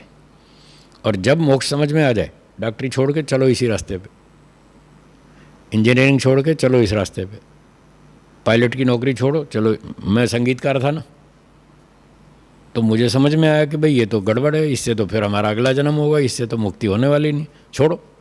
छोड़ दिया। कॉमर्स का स्टूडेंट हूँ मैं, दिल्ली का, दिल्ली यूनिवर्सिटी का विद्यार्थी हूँ। आप सोचो दिल्ली यूनिवर्सिटी का विद्यार्थी सन्यासी बनेगा? वहाँ तो आज की तारीख में तो कोई सोच भी नहीं सकता कि मैं सन्यासी बनूंगा। फिर भी मुझे समझ में आ गया, तो मुझे समझ में आया, मैंने छोड़ दिया और मैं आ गया इस लाइन पे, आज सन्यासी बन गया। तो जब तक लक्ष्य समझ में नहीं आएगा तब तक व्यक्ति टाइम पास करेगा। और जब समझ में आएगा तो वो टाइम पास छोड़ के ठीक पटरी पे आ जाएगा कि मुझे तो यही करना है और कुछ नहीं करना, और रोटी भी मिल जाएगी। अगर आप मोक्ष के मार्ग पर चलेंगे, ईमानदारी से चलेंगे, धर्म का आचरण करेंगे तो अर्थ भी मिलेगा। मुझे मिल रहा है ना, देखो 40 साल हो गए, घर छोड़ दिया, एक दिन भी भूखा नहीं मरा, रोज़ खाना मिलता है, बढ़िया मिलता है। तपस्या भी करनी पड़ती है और खाना भी मिलता है, सुविधा भी मिलती है। अब जंगल में रोजड़ में खूब तपस्या की, खूब गर्मी रहती थी वहाँ। मेरे कमरे के ऊपर खुली छत थी, कोई बिल्डिंग नहीं थी। 17 वर्ष तक खूब गर्मी खाई मैंने, खूब तपस्या की। फिर जब एक फ्लोर ऊपर बन गया तब थोड़ी ठंडक हुई, पर 17 साल तो खूब गर्मी खाई। तो पैदल भी चलते हैं, साइकिल पे भी चलते हैं, स्कूटर पे भी चलते हैं, कार में भी चलते हैं, ट्रेन में भी चलते हैं, हवाई जहाज़ में भी चलते हैं, जैसा मिलता है वैसा करते हैं। हर परिस्थिति के लिए तैयार रहते हैं, जैसी मिले ठीक है, शिकायत नहीं करनी। क्योंकि अगर आप उन सुविधाओं के पीछे पड़ गए तो फिर आपका लक्ष्य तो बदल गया, आपका मोक्ष नहीं रहा। फिर लक्ष्य तो हो गया सुविधाएं प्राप्त करना और भौतिक सुख साधन जुटाना, भौतिक सुख भोगना, फिर तो लक्ष्य बदल गया। तो हर समय ये ध्यान में रखना है, लक्ष्य हमारा मोक्ष प्राप्ति है। संसार में एक सुख मिलता है, 4 दुख मिलते हैं। अगर यहाँ सुख के चक्कर में पड़े तो 4 दुख भोगने पड़ेंगे। और जैसे परिणाम दुख, ताप दुख, संस्कार दुख में बताया, जितना जितना सुख भोगेंगे उतने उतने संस्कार बनेंगे। वो संस्कार आपको दोबारा उस कर्म के लिए प्रेरित करेंगे, फिर आप वही सकाम कर्म करेंगे, फिर आपका जन्म चालू हो जाएगा। तो जन्म मरण से छुटकारा नहीं हो पाएगा। छूटने के लिए 5 क्लेश, अविद्या आदि, ये हमको नष्ट करने पड़ेंगे। यही रास्ता है, दूसरा कोई रास्ता नहीं। और उसी के लिए ये सारा विधान बताया शास्त्रों में कि पहले ब्रह्मचारी बनो, जाओ जंगल में तपस्या करो, पढ़ाई लिखाई करो। अगर ब्रह्मचारी बनकर तपस्या करके समझ में आ जाए कि गृहस्थ में जाने में लाभ कम होगा, क्या बोला, गृहस्थ में जाने से कम होगा, हैं? अगर पहले ही समझ में आ जाए तो बुद्धिमान व्यक्ति किसको कहते हैं? कम लाभ उठाए या ज़्यादा लाभ उठाए? ज़्यादा लाभ उठाए। ब्रह्मचारी रहने में लाभ अधिक होगा, गृहस्थी बनने में लाभ कम होगा। जिसको ये पहले ही समझ में आ जाए तो वो शादी करेगा ही नहीं। ऐसी स्थिति भी बन सकती है कि शादी से पहले वो माहौल ही ना मिले, वो संस्कार हाँ बिल्कुल हो सकती है। तो वो शादी करेगा ना। अच्छा नहीं है, लेकिन वो उसको संस्कार नहीं मिले। हाँ तो वो करेगा और मार खाएगा और फिर अक्ल आएगी 25 साल के बाद। तो ऐसा भी कह सकते हैं कि ईश्वर के हमारे पूर्व जन्म के वो ऐसे कर्म भी नहीं रहे होंगे कि हमें उस समय समझ में आ जाए समय के पहले। हाँ, वो पिछले कर्मों का फल है। पिछले कर्म आपके इतने बलवान नहीं हैं, पिछले संस्कार आपके इतने बलवान नहीं हैं कि शादी से पहले समझ में आ जाए। कुछ कम थे, तो वो जो कम थे तो उनको बढ़ाओ। अब कैसे बढ़ाएंगे? शादी कर ली, उस समय तो इतने बलवान संस्कार नहीं थे, तो शादी में सुख दिख रहा था तो कर ली। अब यहाँ चने चबाने पड़ रहे हैं तो चने चबा करके अब संस्कार बन रहे हैं। अब जो संस्कार बन रहे हैं ये आपको अगले जन्म में सहयोग करेंगे। अब जो मार खा रहे हैं ये बेकार नहीं जाएगी। आप जो मार आज खा रहे हैं वो हम पिछले जन्मों में खा चुके हैं। आप ये मत समझना हम कभी शादी नहीं की, कभी गृहस्थी नहीं बने, हम भी खूब बन चुके हैं। बहुत मार खाई, आपसे ज़्यादा खाई, आपने अभी कम खाई है, थोड़ी और खाओ थोड़ी और मार खाओ। लेकिन हम कितना देखते हैं जो बड़े लोग होते हैं, जब जो मतलब शादी के 50 साल पूरे कर लिए, ठीक है, 70-80 साल से ऊपर हो गए, ठीक है, एक उनमें से जब जाता है पहले, ठीक है, चाहे वो पत्नी हो या पति हो, ठीक है, दूसरा तो एकदम मतलब बुरी तरह से ब्लैंक हो जाता है। ब्लैंक हो जाते हैं। हाँ। जिंदगी का मतलब खत्म, खत्म, मिस करते हैं, सब कुछ खत्म। वो जी नहीं पाते और ऐसे ही अफसोस में ही जीते रहते हैं सारी जिंदगी। इसलिए कि उनको जीना आता ही नहीं। उन्होंने क्या समझा था, वो तो अविद्या में जी रहे थे। वो क्या सोच रहे थे, हम दोनों हमेशा जिएंगे, ऐसे ही जवान रहेंगे। मरना तो दूर, आदमी को यही समझ नहीं आता मैं बुढ़ा हो जाऊंगा, यही समझ नहीं आता। जब कंधे दुखते हैं, घुटने दुखते हैं, तब बेचारा कहता ओहो ये क्या हो गया, ऐसा तो कभी सोचा ही नहीं था वो सोचता है मैं ऐसे जवानों की तरह दौड़ता रहूँगा हमेशा, कभी मैं बूढ़ा नहीं होऊंगा, कभी कमज़ोर नहीं होऊंगा, कभी रोगी नहीं होऊंगा, कभी दुखी नहीं होऊंगा, मैं तो ऐसे ही रहूँगा। ऐसे लगता है आदमी को। फिर जब बूढ़ा होता है और कंधे कमर दुखने लगते हैं तब झटका लगता है उसको, फिर ऐसे धीरे धीरे एक एक झटके लगते जाते हैं, उसको अक्ल आती जाती है कि मैं तो गलत सोच रहा हूँ। और मर जाएगा मेरा पार्टनर, ये तो कभी सोचता ही नहीं। कोई दूसरा उसको याद दिला दे, भाई एक तो मरेगा ना, वो कहता शिव शिव शिव शिव। अच्छी बात बोलो, खराब बात मत बोलो। मतलब वो सुनना भी नहीं चाहता, जबकि ये 100% सत्य है। इससे आप बच नहीं सकते। हर एक को तो मरना ही पड़ेगा, जो भी जन्म लिया बैठा है तो एक ना एक दिन तो मरेगा ही। अब दूसरा आदमी उसको सावधान कर रहा है कि वो मरेगा भाई, तू तैयारी कर ले, अगर वो मर गया तो तू कैसे जिएगा, और तू मर गया तो वो कैसे जिएगा, दोनों तैयारी करो, कोई ना कोई एक पहले मरेगा। कभी कभी दोनों साथ भी मर जाते हैं, वो तो अलग बात है। एक्सीडेंट में दोनों ही मारेंगे, वो तो एक एक्सीडेंट की बात है, पर वो नेचुरल लाइफ थोड़ी है। सामान्य रूप से कोई तो एक पहले मरेगा। अब जो बच गया उसको जीना पड़ेगा उसके बिना अकेले। अगर उसने ऐसी तैयारी पहले से नहीं की है, बस उसकी लाइफ में ब्लैंक हो जाएगा, सब खत्म हो जाएगा। कहेगा अब क्या करना जी के, अब क्या बचा है मेरी लाइफ में। अरे भगवान बचाए भाई, उसके साथ भी जी लो थोड़े दिन, कुछ उसके साथ भी बैठो, उससे भी गप मार लो, थोड़ी उससे भी बातें कर लो, उससे भी आनंद ले लो। क्या पार्टनर आपको 100% सुख देता था? नहीं देता था। वो कभी सुख भी देता था, कभी दुख भी देता था, तो 100% तो वो भी नहीं दे रहा था। तो थोड़े दिन तो भगवान के साथ भी एक्सपेरिमेंट करके देखो, थोड़ा ट्रायल करो कि ये भगवान कितना सुख देता है। इसलिए फिर लोगों को जब हाथ पैर नहीं चलते बुढ़ापे में, फिर कहते हैं चलो अब तो थोड़ी माला जप ले, थोड़ा भगवान का भजन कर ले। अब और कुछ होता नहीं, दूसरा आदमी पास बैठता नहीं, कोई बात करने को तैयार नहीं, इसलिए मजबूरन उसको फिर भगवान की याद आती है। पर उस समय कुछ होता नहीं, क्योंकि शक्ति खत्म हो गई। तो जो कुछ करना है जवानी में करो। तो मैं ये कह रहा था, जिसको शादी से पहले ही समझ में आ गया वो तो शादी करेगा नहीं। उसी को समझ में आएगा जो पहले पिछले जन्मों में मार खा चुका है, उसके पास संस्कार हैं, वो ही संस्कार उसको बचा लेंगे। पर जिसके इतने नहीं हैं तो वो शादी करेगा और मार खाएगा, फिर उसके अब संस्कार बनेंगे, वो उसको आगे काम देंगे। तो ऐसे चलता है।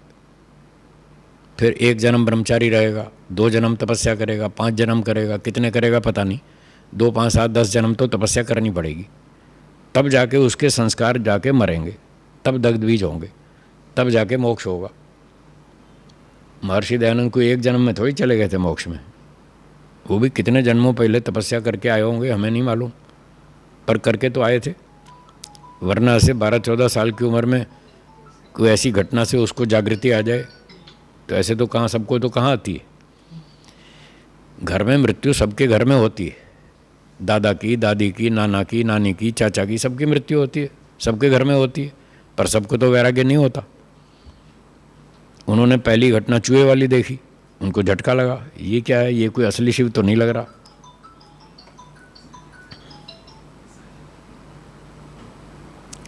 फिर दूसरी घटना हुई, बहन की मृत्यु हुई, उससे दूसरा झटका लगा, ये क्या हो गया। थोड़े दिनों में चाचा की मृत्यु हुई, तीसरा झटका लगा। अब तो आ गया समझ में कि ये सब बेकार है दुनिया, निकलो यहाँ से, ये मौत मुझे भी मारेगी, इससे बचने का रास्ता ढूंढो। बस फिर निकल गए वो। तो वही निकलता है जो पहले मार खा के आया है, उसके अंदर बारूद भरा हुआ है। बस वो घटना से एक चिंगारी लगती है और बारूद फूट जाता है और वो भाग जाता है घर छोड़ के। महात्मा बुद्ध को ऐसी घटनाओं से बचा के रखा उसके पिताजी ने, कि ऐसी घटना ना देख ले। उसके लक्षण देख लिए थे बचपन में, इसलिए उसको बचा के रखा। फिर कब तक बचाओगे आखिर। एक ना एक दिन उसकी नज़र में आ गई वो घटना। एक बूढ़ा आदमी ऐसे चल रहा था लाठी लेके, उसको देखते ही उनको झटका लगा, ये क्या है भाई, ये तो पहली बार देखा है, ये ऐसा क्यों चल रहा है, मैं ऐसा क्यों नहीं चल रहा, या ये मेरी तरह ठीक क्यों नहीं चल रहा, ये टेढ़ा क्यों चल रहा है। तो सोचने लगा, तो वहाँ से झटका लग गया उसको। उसके अंदर बारूद भरा हुआ था, एक थोड़ी चिंगारी लगी तो विचार शुरू हो गया। दूसरी घटना में एक शव यात्रा देखी, जा रही है डेड बॉडी, उसको देख के और दूसरा झटका लगा। बस तो नींद उड़ गई, फिर उठ के भाग गया घर छोड़ के। तो ये झटके उन्हीं को लगते हैं जो पिछले जन्मों में ऐसे मार खा चुके हैं। बहुत गृहस्थी में मार खाई, तपस्या की, बहुत दुख भोगे, तो वो संस्कार उनके अंदर जमा होते रहते हैं, वो फिर काम आते हैं आगे। भरते जाओ, हाँ भरते जाओ, अगली बार काम आएगा, अगली बार भड़ाका होगा, फिर निकल जाएंगे। यही रास्ता है और कोई रास्ता नहीं है, सबको यही करना है। तो आप कोई काम खा रहा है, पी रहा है, मौज कर रहा है, पार्टी में जा रहा है, तो वो वेस्ट नहीं है, बस एक बात का ध्यान रखें तो वो वेस्ट नहीं होगा। अगर उसका ध्यान नहीं रखा तो फिर वेस्ट होगा। वो क्या ध्यान रखना है? ये ध्यान रखना है कि जो हम संसार के भोग भोग रहे हैं, सुख मानकर भोग रहे हैं, हमको इनका परीक्षण करना है कि इनमें कितना सुख है। बस इस एंगल से भोगो, खूब भोगो, कोई मना नहीं। खाओ पियो, पार्टी में जाओ, डांस करो, अच्छे अच्छे कपड़े पहनो, फैशन पहनो, और ये अंगूठी सब पहनो, और देखो मज़ा लो इसका कि कितना सुख है इसमें। क्या शांति मिली? क्या तृप्ति हो गई? 100% शांति हो गई? अगर हो जाए तो चिपके रहो यहाँ, कोई मोक्ष में जाने की ज़रूरत नहीं, यहीं रहो।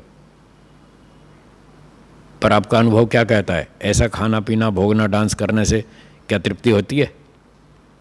100% नहीं होती ना। और आपको कितनी चाहिए? बस तो फिर छोड़ो इसको। आपको 100% चाहिए, वो यहाँ मिलती नहीं, तो छोड़ो। अब एक वाक्य बोलिए। गृहस्थाश्रम संसार के सुख दुख का परीक्षण करने की प्रयोगशाला है। बोलिए, समझ में आया? गृहस्थी बनना कोई अपराध थोड़ी है, अच्छी बात है। वेद में लिखा है गृहस्थी में जाओ, पर गृहस्थ के नियमों का पालन करो और परीक्षण करो। क्या सोच कर आए थे? गृहस्थी में बड़ा सुख है, तो परीक्षण करो ना कितना सुख है और दुख कितना है, वो भी सार निकालो, कितना सुख और कितना दुख। तो 25 साल दिए इस काम के लिए, एक्सपेरिमेंट के लिए। गृहस्थ आश्रम एक लेबोरेटरी है, इसमें सारे 5 इंद्रियों के भोग भोगो और रिजल्ट निकालो, कितना सुख और कितना दुख। अगर ये रिजल्ट आए कि सुख ज़्यादा है तो ठीक है, रहो। और ये रिजल्ट आए कि दुख ज़्यादा है तो निकलो। फिर ईमानदारी से काम करो। बुद्धिमत्ता की बात तो यही है, क्योंकि मनुष्य का ये स्वभाव है कि वो सुख को चाहता है, 100% सुख चाहता है। और 100 ना मिले तो 80 चाहेगा, 90 चाहेगा, 80 चाहेगा, ज़्यादा मिलना चाहिए। 50 से तो ज़्यादा ही मिलना चाहिए, तब तो ठीक है। अगर सुख अधिक है, दुख कम है, तो आदमी स्वीकार कर लेगा, टाइम पास चला लेगा वो। पर पूरी शांति तो तभी मिलेगी जब 100% सुख मिले। वो तो यहाँ देख लिया, कहीं मिलता नहीं। तो जब तक मन में ये बैठा रहे कि यहाँ सुख मिलेगा तो करो ना परीक्षण। अगर यहाँ 50 से ज़्यादा सुख मिलता है तो ठीक है, तब तक भी टाइम पास कर सकते हैं, जब तक मोक्ष नहीं हो जाए। जब तक 100% सुख ना मिल जाए तब तक 80-90 में भी काम चला लेंगे, 10-20% भोग लेंगे दुख, कोई बात नहीं। पर वो अंतिम स्थिति नहीं है, अंतिम तो 100 वाली है, ये ध्यान रखना। और अगर मिलता ही 10-20% है वो, फिर तो वहाँ रहना क्या समझदारी है? फिर तो कोई बुद्धिमत्ता नहीं है। यहाँ 20% सुख मिल रहा है और 80% दुख मिल रहा है, ऐसी जगह रहना तो कोई बुद्धिमत्ता की बात नहीं है। पर ये समझ में नहीं आती। ये समझ में आती 50 साल की उम्र में उससे पहले आती नहीं। पहले तो सुख ज़्यादा दिखता है, तो कोई बात नहीं, देखो। जब समझ में आए 50 साल में तो फिर आगे निकलो। ये है रास्ता, ऐसे निकलना है। तो गृहस्थ में जाइए, खूब परीक्षण कीजिए, और जब समझ में आ जाए कि यहाँ दुख है तो फिर आगे चलो वानप्रस्थ में। जो लोग घर छोड़ के वानप्रस्थ में जाते हैं, आश्रमों में रहते हैं, तपस्या करते हैं, साधना करते हैं, उनसे जाके पूछो आपको घर में ज़्यादा अच्छा लगता था या यहाँ अच्छा लगता है? आपका सुख बढ़ा या घटा? उनका परीक्षण करो। कुछ दिन स्वयं भी रह के देखो, 10 दिन 15 दिन खुद परीक्षण करके देखो वहाँ कैसा लगता है। घर में क्या स्थिति रहती थी और आश्रम में क्या स्थिति रहती है, अपनी मानसिक स्थिति चेक करो। 2 बार 4 बार 10 बार परीक्षण करो, 5-5 दिन 10-10 दिन जाके रहो। तो प्रैक्टिकल प्रयोग करने से, एक्सपेरिमेंट करने से पता चल जाएगा कि घर में क्या स्थिति है और आश्रम में क्या स्थिति है। अगर अच्छा लगे कि आश्रम में बेटर है तो फिर अगला स्टेप उठाओ, चलो वानप्रस्थ ले। अब नहीं तो अगले जन्म में। दूसरा कोई रास्ता नहीं है, करना तो यही पड़ेगा। और कोई शॉर्टकट होता तो पहले मैं पकड़ लेता मैं भी तो 100% सुख चाहता हूँ ना। मैं और आप सारे एक जैसे, मुझे चाहिए, आपको भी चाहिए। और सारे शास्त्र भी पढ़ के देख लिए, दूसरा कोई ऑप्शन नहीं है। वो सारे यही कह रहे हैं कि यही रास्ता है। फिर हमने प्रयोग करके देखा, एक्सपेरिमेंट करके देखा, हमको समझ में आया कि यही रास्ता है, दूसरा है ही नहीं। नो ऑप्शन, दूसरा कोई विकल्प ही नहीं है, यही है। अगर संन्यास आश्रम के थ्रू ही मोक्ष मिल सकता है तो गृहस्थ आश्रम को सबसे बड़ा आश्रम क्यों कहते हैं लोग? किसने कहा बड़ा आश्रम? झूठ है ये। कौन कहता बड़ा आश्रम? कितनी किताबों में सब झूठ है, सब झूठ है, सबसे बड़ा आश्रम, बिल्कुल झूठ है। क्योंकि सारे समाज की व्यवस्था ही गृहस्थ आश्रम से अच्छा चलो मैं अभी प्रूव करता हूँ, अभी समझ में आ जाएगा। आप तो पढ़े लिखे आदमी हैं, अभी आ जाएगा समझ में। गृहस्थ आश्रम को बड़ा आश्रम क्यों कहते हैं? क्या कारण? अर्थ। वो पैसा देता है, खाना पीना खर्चा देता है, ठीक है ना। गृहस्थी दूसरे लोगों को, ब्रह्मचारी सन्यासी को पैसा देता है, इसलिए उसको बड़ा कहते हैं। सन्यासी समाज के लोगों को क्या देता है? ज्ञान देता है। पैसे और ज्ञान की तुलना करें तो पैसे की कीमत ज़्यादा है या ज्ञान की? ईमानदारी से बोलना। हाँ, दुनिया क्या मानती है उसको छोड़ो, उसको छोड़ो, ईमानदारी से बात करो। हाँ, आपको समझना है तो फिर ईमानदारी से बोलो। दुनिया क्या मानती है वही तो मैं प्रूव कर रहा हूँ कि वो झूठ है। विद्या की कीमत अधिक है या धन की कीमत अधिक है? तो विद्या कौन देता है? तो कौन बड़ा हुआ? इसलिए कह रहा हूँ झूठ बोलते हैं। क्यों झूठ बोलते हैं उसका भी कारण सुन लो। जो लोग ये झूठ बोलते हैं उनको चाहिए पैसे, और वो पैसे कहाँ से मिलेंगे? गृहस्थियों से। इसलिए गृहस्थियों की चापलूसी करो, उनकी झूठी प्रशंसा करो कि गृहस्थ आश्रम सबसे बड़ा है, तो वो खुश हो जाएंगे। खुश हो जाएंगे तो पैसा देंगे, और पैसा ही तो हमें चाहिए था, इसलिए झूठ बोलकर पैसे कमा रहे हैं। जो भी कहे, गांधी हो, पांधी हो, सारे, मैं तो कह रहा हूँ ये सारे झूठ बोलते हैं। झूठ और सच का निर्णय मेरे कहने से नहीं होता है, ना आपके कहने से होता है। आप कौन और मैं कौन? ईश्वर निर्णय करेगा झूठ और सच का, क्योंकि उससे बड़ा कोई सत्यवादी नहीं है, उससे बड़ा कोई पक्षपात रहित नहीं है, उससे बड़ा कोई ईमानदार नहीं है। जब ईश्वर ने क्या रखा है, विद्या बड़ी है, और जो विद्या देगा वो बड़ा है, पैसा छोटा है। महर्षि मनु ने लिख रखा है, वित्तम बंधुर्वयः कर्म विद्या भवती पंचमी, एतानी मान्य स्थानानि गरियो यद यद उत्तरम। सम्मान के 5 कारण बताए। एक विद्या, एक सोशल वर्क समाज सेवा, एक बड़ी उम्र, एक रिश्तेदारी, और एक पैसा। पैसे को तो 5वां नंबर दिया उन्होंने, और विद्या को पहला नंबर दिया है। आजकल है इसका शीर्षासन, आजकल उल्टा चलता है। पैसे वालों को पहला नंबर है और विद्वान का पीछे 5वां नंबर है, इसलिए दुनिया भटक रही है। अगर आप विद्वान को ऊंचा सम्मान देते, उसको स्थान देते, उसकी बात सुनते, उसकी बात मानते, तो दुनिया की आज ये दुर्दशा नहीं होती जो आज है। ये उसका कारण यही तो है कि लोगों ने सत्य को छोड़ दिया, इसलिए भटक रहे हैं। तो विद्या सन्यासी देता है, इसलिए सन्यासी सबसे बड़ा है। और लिखा भी है 5वें समोल्लास में कि मोक्ष केवल सन्यासी का होता है, दूसरे का होता ही नहीं। तो बताओ कौन बड़ा हुआ? जो पक्षपात रहित होता है, राग द्वेष रहित होता है, वो बड़ा होता है, या राग द्वेष वाला व्यक्ति बड़ा होता है? जो राग द्वेष रहित होता है वो बड़ा होता है। अब गृहस्थी राग द्वेष रहित होता है या सन्यासी?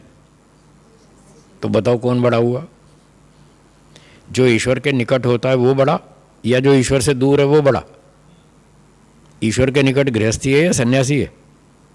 तो जो सन्यासी है वो ईश्वर के निकट है, तो वही बड़ा होगा।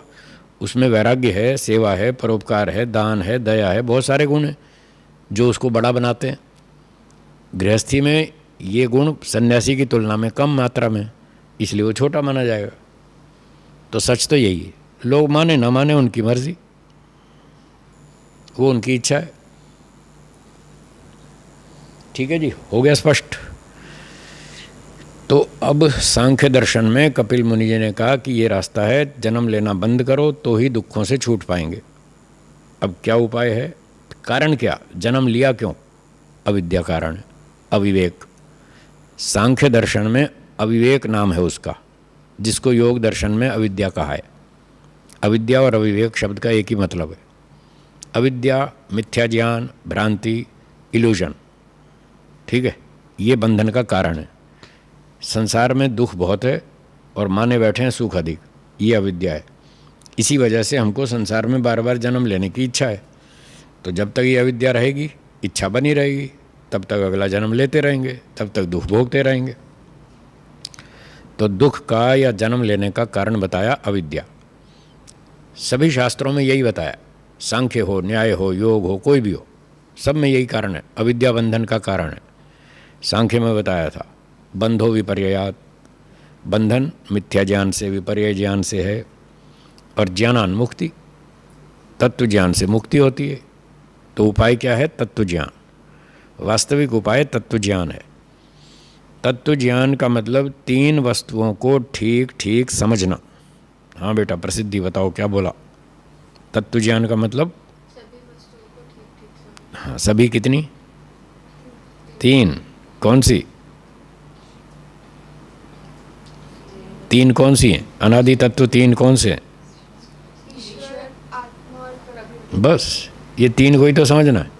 सुबह बताया था हमने, क्या प्रकृति 100% सुख देगी? कोई जीवात्मा 100% सुख देगा? क्या ईश्वर 100% सुख देगा? बस यही समझना। ये समझ में आ गया तो हो गया तत्व ज्ञान।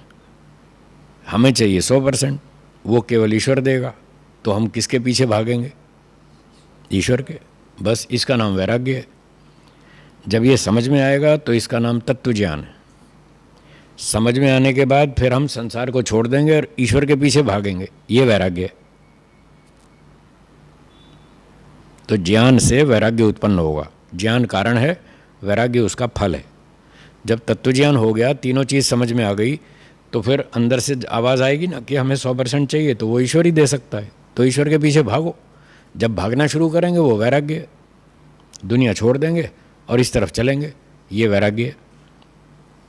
अब इसी वैराग्य से फिर हम क्या करेंगे? अच्छे काम करेंगे। अविद्या के कारण उल्टे सीधे काम करते थे, अब वो बंद हो जाएंगे। अविद्या से राग द्वेष उत्पन्न हो रहा था, वो बंद हो जाएगा, वैराग्य हो जाएगा। तत्व ज्ञान से वैराग्य होगा। फिर उस राग द्वेष से उल्टे सीधे सकाम कर्म करते थे, अब वैराग्य से फिर हम अच्छे काम करेंगे, निष्काम कर्म करेंगे, मोक्ष प्राप्ति के पर्पज से काम करेंगे। इसको निष्काम कर्म कहते हैं। वो वैराग्य के बिना नहीं हो सकता, क्योंकि वैराग्य ही तो बता रहा है हमें मोक्ष में जाना है, संसार में नहीं रहना है। हमें मोक्ष ही चाहिए, ये वैराग्य है। और जब वही चाहिए तो उसी फल की इच्छा से कर्म करेंगे। मोक्ष फल की इच्छा से कर्म करना, इसी का नाम निष्काम कर्म है। जब मोक्ष की इच्छा से कर्म करेंगे तो मोक्ष मिलेगा। सांसारिक सुख की इच्छा से कर्म करेंगे तो संसार का सुख मिलेगा, यानी जन्म मिलेगा। और फिर यहाँ जन्म के साथ, सुख के साथ साथ दुख भी आएगा। उधर निष्काम कर्म से मोक्ष हो जाएगा, जन्म बंद हो जाएगा। और जन्म बंद हो गया, मोक्ष हो गया, तो दुख खत्म। बस ये रास्ता है। सारे वेद, सारे दर्शन, सारे उपनिषद यही रास्ता बताते हैं, और इसके अलावा कोई ऑप्शन नहीं है। तो सारी बात का सार ये हुआ कि तत्व ज्ञान प्राप्त करो, वही एक उपाय है। जैसे जैसे तत्व ज्ञान प्राप्त होता जाएगा, 2%, 4%, 5%, उतना उतना वैराग्य उत्पन्न होता जाएगा। 2%, 4%, 5%, तत्व ज्ञान 10% हो जाएगा, वैराग्य भी 10% हो जाएगा। तत्व ज्ञान 20% हो जाएगा, वैराग्य भी 20% हो जाएगा। ये उसी रेशो में चलता जाएगा। फिर ये बढ़ते बढ़ते वैराग्य, तत्व ज्ञान 100% हो जाएगा, तो वैराग्य भी 100% हो जाएगा। जब 100% वैराग्य होगा, फिर समाधि शुरू होगी। जब समाधि शुरू होगी तब ईश्वर से आनंद मिलेगा, ज्ञान मिलेगा विशेष। समाधि में जो विशेष ज्ञान और आनंद मिलेगा, उससे अविद्या आदि 5 क्लेशों का नाश होगा। वो असली हथियार है, अंतिम हथियार वो है जो समाधि में मिलेगा। उससे 5 क्लेश खत्म हो जाएंगे, फिर मोक्ष होगा। ठीक है, तो अब तत्व ज्ञान को प्राप्त करना है। सुबह बताया था शाब्दिक ज्ञान अलग है, तत्व ज्ञान। हाँ, लोग शाब्दिक ज्ञान प्राप्त कर लेते हैं और ये मान लेते हैं हमें तत्व ज्ञान हो गया। बहुत भयंकर भूल है, इसीलिए मार खाते हैं। बड़े बड़े पंडित मिलेंगे आपको, रावण जैसे, खूब पढ़े लिखे, 4 वेद पढ़ रखे हैं उन्होंने, और फिर भी पिट रहे हैं आज तक। क्यों पिट रहे हैं? उनको शाब्दिक ज्ञान था, तत्व ज्ञान नहीं था। दुर्योधन भी कोई अनपढ़ नहीं था, वो भी बहुत पढ़ा लिखा था, बड़ा विद्वान था, बलवान था, बहुत ताकतवर था, खतरनाक युद्ध लड़ता था, वो भी पिट रहा अब तक। तो वो लोग क्यों पिट रहे हैं? उनकी बातें कुछ और थी आचरण कुछ और था, बोलते जानते कुछ और थे, करते कुछ और थे। बस यही शाब्दिक ज्ञान की परिभाषा है। जानते मानते कुछ और हैं, करते कुछ और हैं।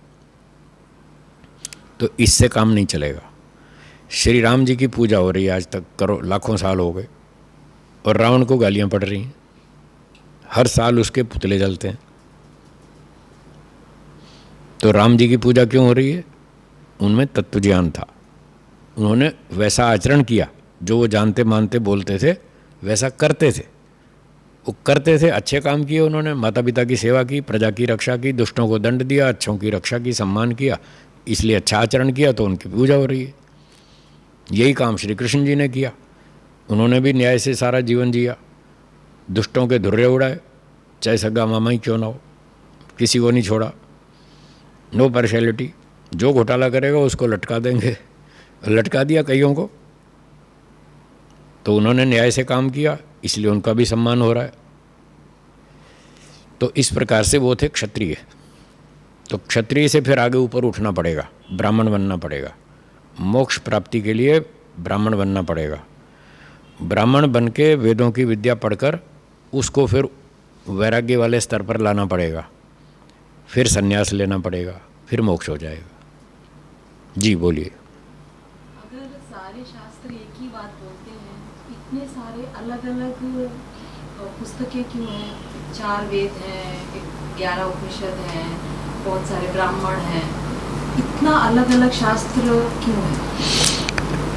आपकी रसोई में जो आप भोजन बनाते हैं, 10 तरह की दालें हैं, 10 तरह की सब्जियां हैं, क्या सभी के सभी भूख नहीं मिटाती? मिटाती है ना। तो रोज़ की रोज़ मूंग की दाल खा के रह लिया करो, फिर 10 तरह की वैरायटी दाल की क्यों रखते हैं? तो भगवान ने बनाए हैं इसलिए। क्यों बनाए? क्यों बनाए उसने? कारण ढूंढो। क्या एक दाल से भूख नहीं मिटती? मिटती है, पर एक ही दाल रोज़ खाएंगे तो बोर नहीं हो जाएंगे, इसलिए वैरायटी बनाई, दालें बनाई, सब्जियां बनाई, फल बनाए, तरह तरह की वैरायटी बनाई। एक ही एक दाल खा के तो बोर हो जाएंगे आप। और इसी तरह से यदि एक ही शास्त्र बनाते तो एक ही शास्त्र आप बार बार पढ़ते तो उससे बोर हो जाते। एक बात। दूसरी बात, जब आप सब्जी बनाते हैं, दाल बनाते हैं, तो केवल सब्जी काट के चढ़ा दी चूल्हे पर, इतने से नहीं बनती है। उसमें नमक भी डालते हैं, हल्दी भी डालते हैं, जीरा भी डालते हैं, अजवाइन भी डालते हैं, मिर्ची भी डालते हैं, धनिया भी डालते हैं, और कितनी 10 चीज़ें डालते हैं, घी डालते हैं, पानी डालते हैं, सब कुछ डालते हैं, तब जाके बढ़िया स्वादिष्ट सब्जी बनती है। तो ऐसे ही ये इतने सारे शास्त्र बनाए। एक शास्त्र हमको धनिया वाला फ़ायदा देगा, दूसरा शास्त्र हमको मिर्ची वाला फ़ायदा देगा, तीसरा शास्त्र हमको हल्दी वाला फ़ायदा देगा। सब शास्त्रों में अपनी अलग अलग विद्या है, और बढ़िया स्वादिष्ट भोजन बनाने के लिए हमें सारी चीज़ें चाहिए। एक हल्दी नमक से तो काम नहीं चलता ना, तो इसलिए बहुत सारी विद्या चाहिए, तब विद्या कंप्लीट होती है, तब बात पूरी ठीक से समझ में आती है। और जब पूरी ठीक समझ में आएगी तभी वैराग्य होगा। आधी समझ में आई, आधी लटक गई, तो फिर आपकी गाड़ी अटक जाएगी, वहाँ आगे बढ़ेंगे ही नहीं। इसलिए कहीं तर्क की ज़रूरत है, कहीं श्रद्धा की ज़रूरत है, कहीं विद्या की ज़रूरत है, कहीं टेक्निक की ज़रूरत है, हर चीज़ की ज़रूरत है।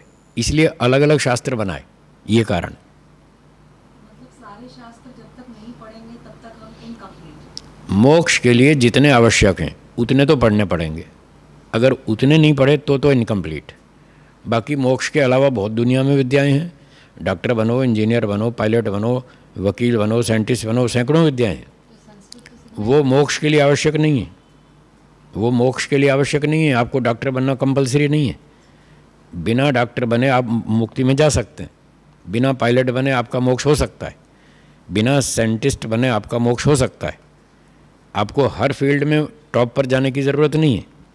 हाँ, मोक्ष से संबंधित जो अध्यात्म विद्या है उसमें आपको हाई लेवल पर जाना पड़ेगा, उसके बिना आपका काम अधूरा है, इसके बिना मोक्ष नहीं होगा।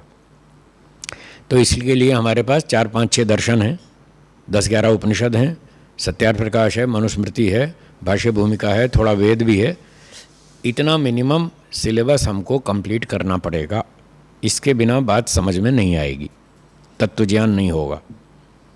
हाँ जी, क्या पूछा? संस्कृत पढ़ना पड़ेगा। संस्कृत तो पढ़ना ही पड़ेगा, उसके बिना तो कुछ समझ में नहीं आएगा, क्योंकि ये सारा लिटरेचर संस्कृत में है। और भाषा तो हमारे लिए तैयार है। सब मैटर सब तैयार है, हमको सिर्फ मेहनत करनी है, पढ़ने की समझने की मेहनत करनी है। और ये मैटर संस्कृत के बिना समझ में नहीं आएगा। आपको कंप्यूटर में मास्टरी करनी है, तो क्या बिना इंग्लिश के आ जाएगा कंप्यूटर? आएगा? नहीं आएगा ना। इंग्लिश तो सीखनी पड़ेगी, तभी तो कंप्यूटर में आप मास्टरी कर पाएंगे। तो जो सब्जेक्ट जो विद्या जिस भाषा में लिखी है, वो भाषा हमको सीखनी पड़ेगी, तभी वो विद्या समझ में आएगी। जैसे कंप्यूटर के लिए अंग्रेज़ी सीखना ज़रूरी है, ऐसे ही अध्यात्म के लिए संस्कृत पढ़ना ज़रूरी है। सारी भाषा, सारी विद्या अध्यात्म की संस्कृत में। आप हिंदी अनुवाद पढ़ लो तो आप तो वो पढ़ेंगे जो हिंदी का अनुवादक लिख रहा है। अब उसको क्या समझ में आया, उसने पता नहीं क्या लिख दिया। आप तो उसी को पढ़ रहे हैं, तो आप असली चीज़ तक तो पहुँच ही नहीं पाएंगे। किंतु किसी आपने हमें वो बात सिखाई, हमने संस्कृत नहीं जानी, उन्होंने आपको विद्वान ने वो बात हमें सिखाई और उसी को हमने फॉलो की। आप उसको समझ ही नहीं पाएंगे। जैसे उदाहरण के लिए अपने यहाँ संस्कृत भाषा में दर्शन में समाधि शब्द है। समाधि का जो भाव है, जो वास्तविक स्थिति है समाधि की, उस भाव को आप अंग्रेजी में व्यक्त ही नहीं कर सकते। अंग्रेजी भाषा में समाधि के इक्विवेलेंट कोई वर्ड है ही नहीं, उनको ट्रांसलिटरेशन में लिखना पड़ता है। SAMADHI ऐसे लिखना पड़ता है समाधि। अब बताओ, जो अंग्रेज़ी वाले लोग समाधि की फीलिंग जानते ही नहीं, तो उसको वो दूसरे विद्यार्थी को कैसे समझाएंगे? उनके पास ना शब्द है ना वो स्थिति है। संस्कृत वालों के पास शब्द भी है और उसके लिए वो धातु प्रत्यय है, और फिर वो उसको बार बार सिखाते हैं, समझाते हैं, प्रैक्टिस कराते हैं। तो संस्कृत के माध्यम से आप समाधि को समझ जाएंगे, अंग्रेज़ी के माध्यम से समझ ही नहीं पाएंगे। तो वो जब सामने वाला समझेगा ही नहीं तो प्रोग्रेस क्या होगी? इसलिए संस्कृत पढ़नी ही होगी, उसके बिना काम नहीं चलेगा। उसके बिना काम चल जाता तो मैं भी नहीं पढ़ता मुझे भी पढ़नी पड़ी कि इसके बिना काम नहीं चलेगा।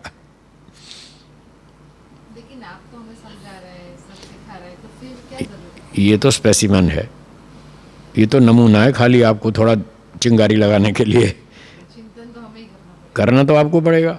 मेरे भोजन खाने से आपका पेट थोड़ी भरेगा, आपको अपना भोजन स्वयं खाना पड़ेगा। मैं तो आपको केवल इसका महत्व समझा दूंगा कि भोजन खाओ, बहुत मज़ा आता है, भूख मिट जाती है, पूरी तृप्ति हो जाती है, शांति मिलती है, आनंद मिलता है। मैं तो इतना ही आपको इंस्पायर कर सकता हूँ, बस इतनी प्रेरणा दे सकता हूँ। बाकी तो आपको खुद ही खाना पड़ेगा, तभी पता चलेगा कि भोजन खाने से क्या लाभ होता है। वो तो आपको खुद खाना है। कुछ काम ऐसे हैं जो हमारे लिए दूसरा व्यक्ति कर सकता है, पर कुछ काम ऐसे हैं जो हमें ही करने पड़ते हैं, वो हमारे लिए दूसरा आदमी नहीं कर सकता। जैसे आप भोजन खाते हैं, ठीक है, पर आप बनाते नहीं हैं, आपकी पत्नी बनाती है। तो आपकी पत्नी आपके लिए भोजन बना तो सकती है, पर खाना तो आपको खुद पड़ेगा ना। आपकी जगह वो थोड़ी खाएगी, और वो खाएगी तो उसको फ़ायदा होगा, आपको तो फ़ायदा नहीं होगा। तो भोजन बना देगा कोई आपके लिए, कोई कपड़े धो देगा, कोई झाड़ू लगा देगा, कोई पोछा लगा देगा, कोई मकान बना देगा, कोई कार बना देगा, वो आपको इतनी सुविधाएं बनाकर दे देगा। ये वो काम हैं जो दूसरे लोग हमारे लिए कर देंगे और हम उसका फ़ायदा उठा लेंगे। पर ध्यान लगाना, समाधि लगाना, भोजन खाना, विश्राम करना, स्नान करना, व्यायाम करना, ये तो हमारे खुद के काम हैं, ये तो हमें स्वयं ही करने पड़ेंगे।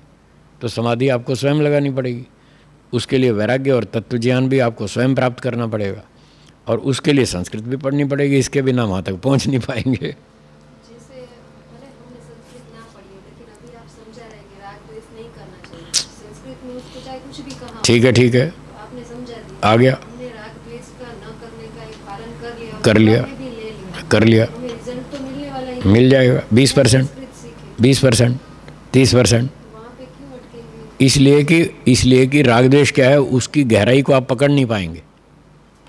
मोटा मोटा राग द्वेष आप समझ पाएंगे, और मोटा मोटा राग द्वेष आप दूर भी कर लेंगे। 20, 30, 40% सफलता मिलेगी, अभी 60% तो बची है ना। वो जो सूक्ष्म बातें हैं राग द्वेष की, वो तो अभी समझ ही नहीं आई। वो कब समझ में आएंगी?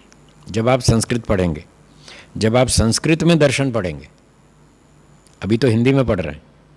जब आप संस्कृत में दर्शन पढ़ेंगे, फिर 20 साल जंगल में तपस्या करेंगे, तब वो गहरी बातें समझ में आएंगी जो नगर में बैठ के आप समझ ही नहीं सकते। ज्ञान समाधि में ध्यान आपने जो सुबह करवाया वो ध्यान करेंगे तो भी नहीं समझ यहाँ रह के तो नहीं आएगा, जंगल में जाना पड़ेगा। नहीं तो मैं भी अपने घर में रह लेता, मैं क्यों आया घर छोड़ के। लेकिन उनका सबका अनुवाद तो रहता है, अनुवाद से काम नहीं चलता है।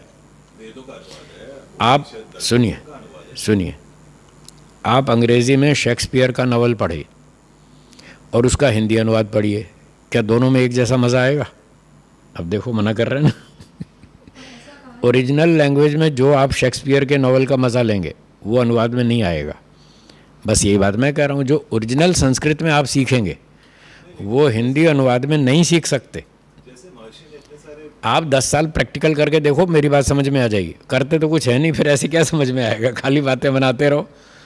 2 साल 5 साल एक्सपेरिमेंट करके देखो, जंगल में रह के देखो, संस्कृत पढ़ के देखो और फिर ध्यान मनन चिंतन करके देखो, फिर समझ में आएगी मेरी बात।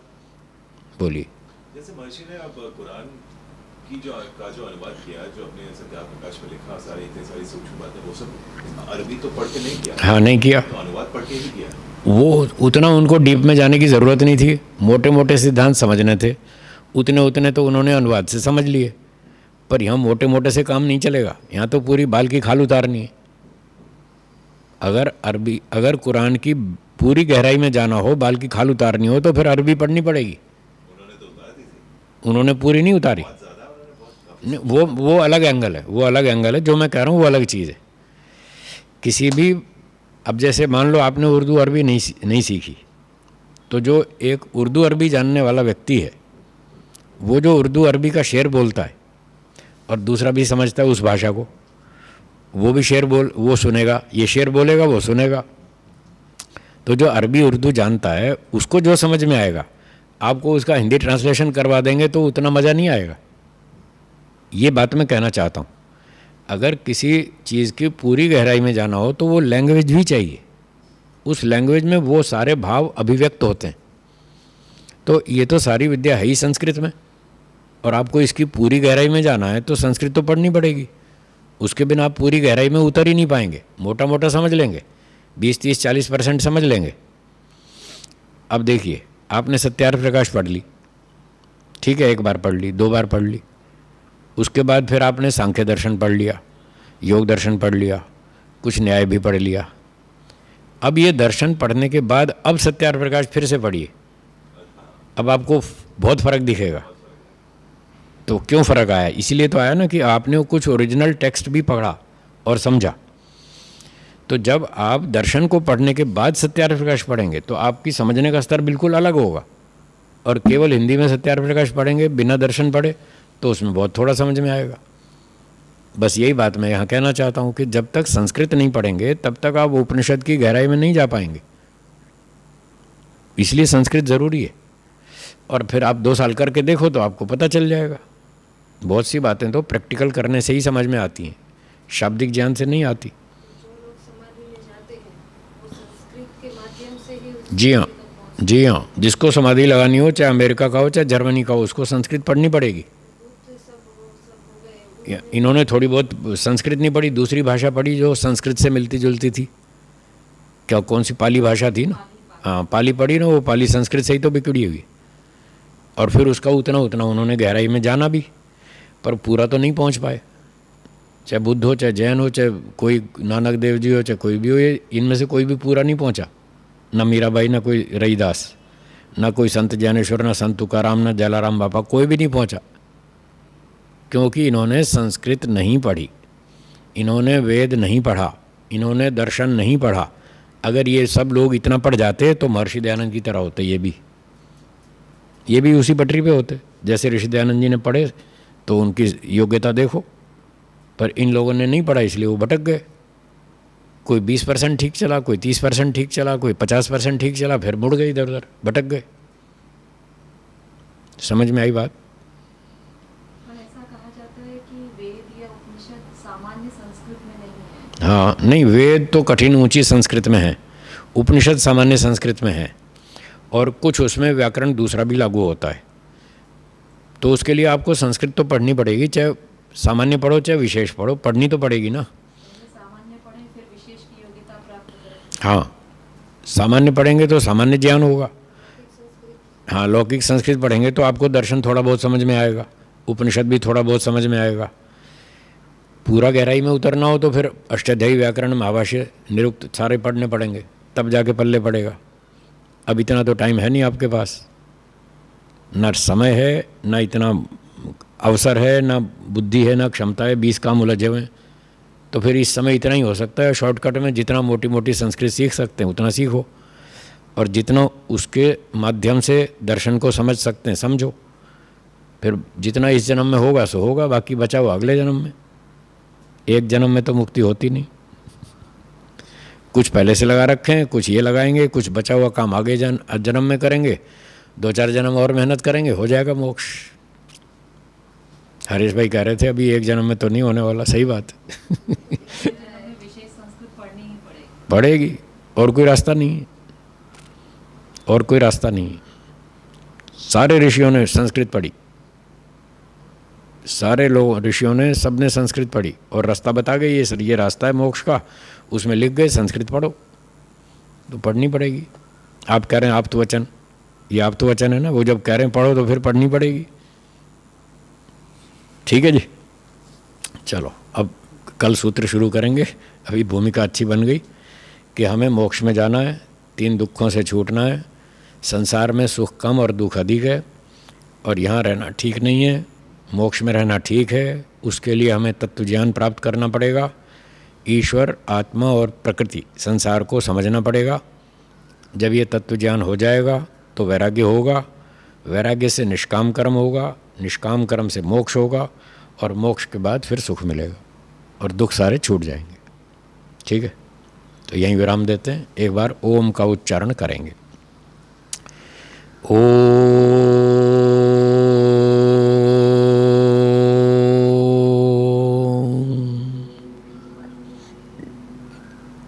बोलिए, सर्वेभ्यो नमः। सबको सादर नमस्ते जी। धन्यवाद।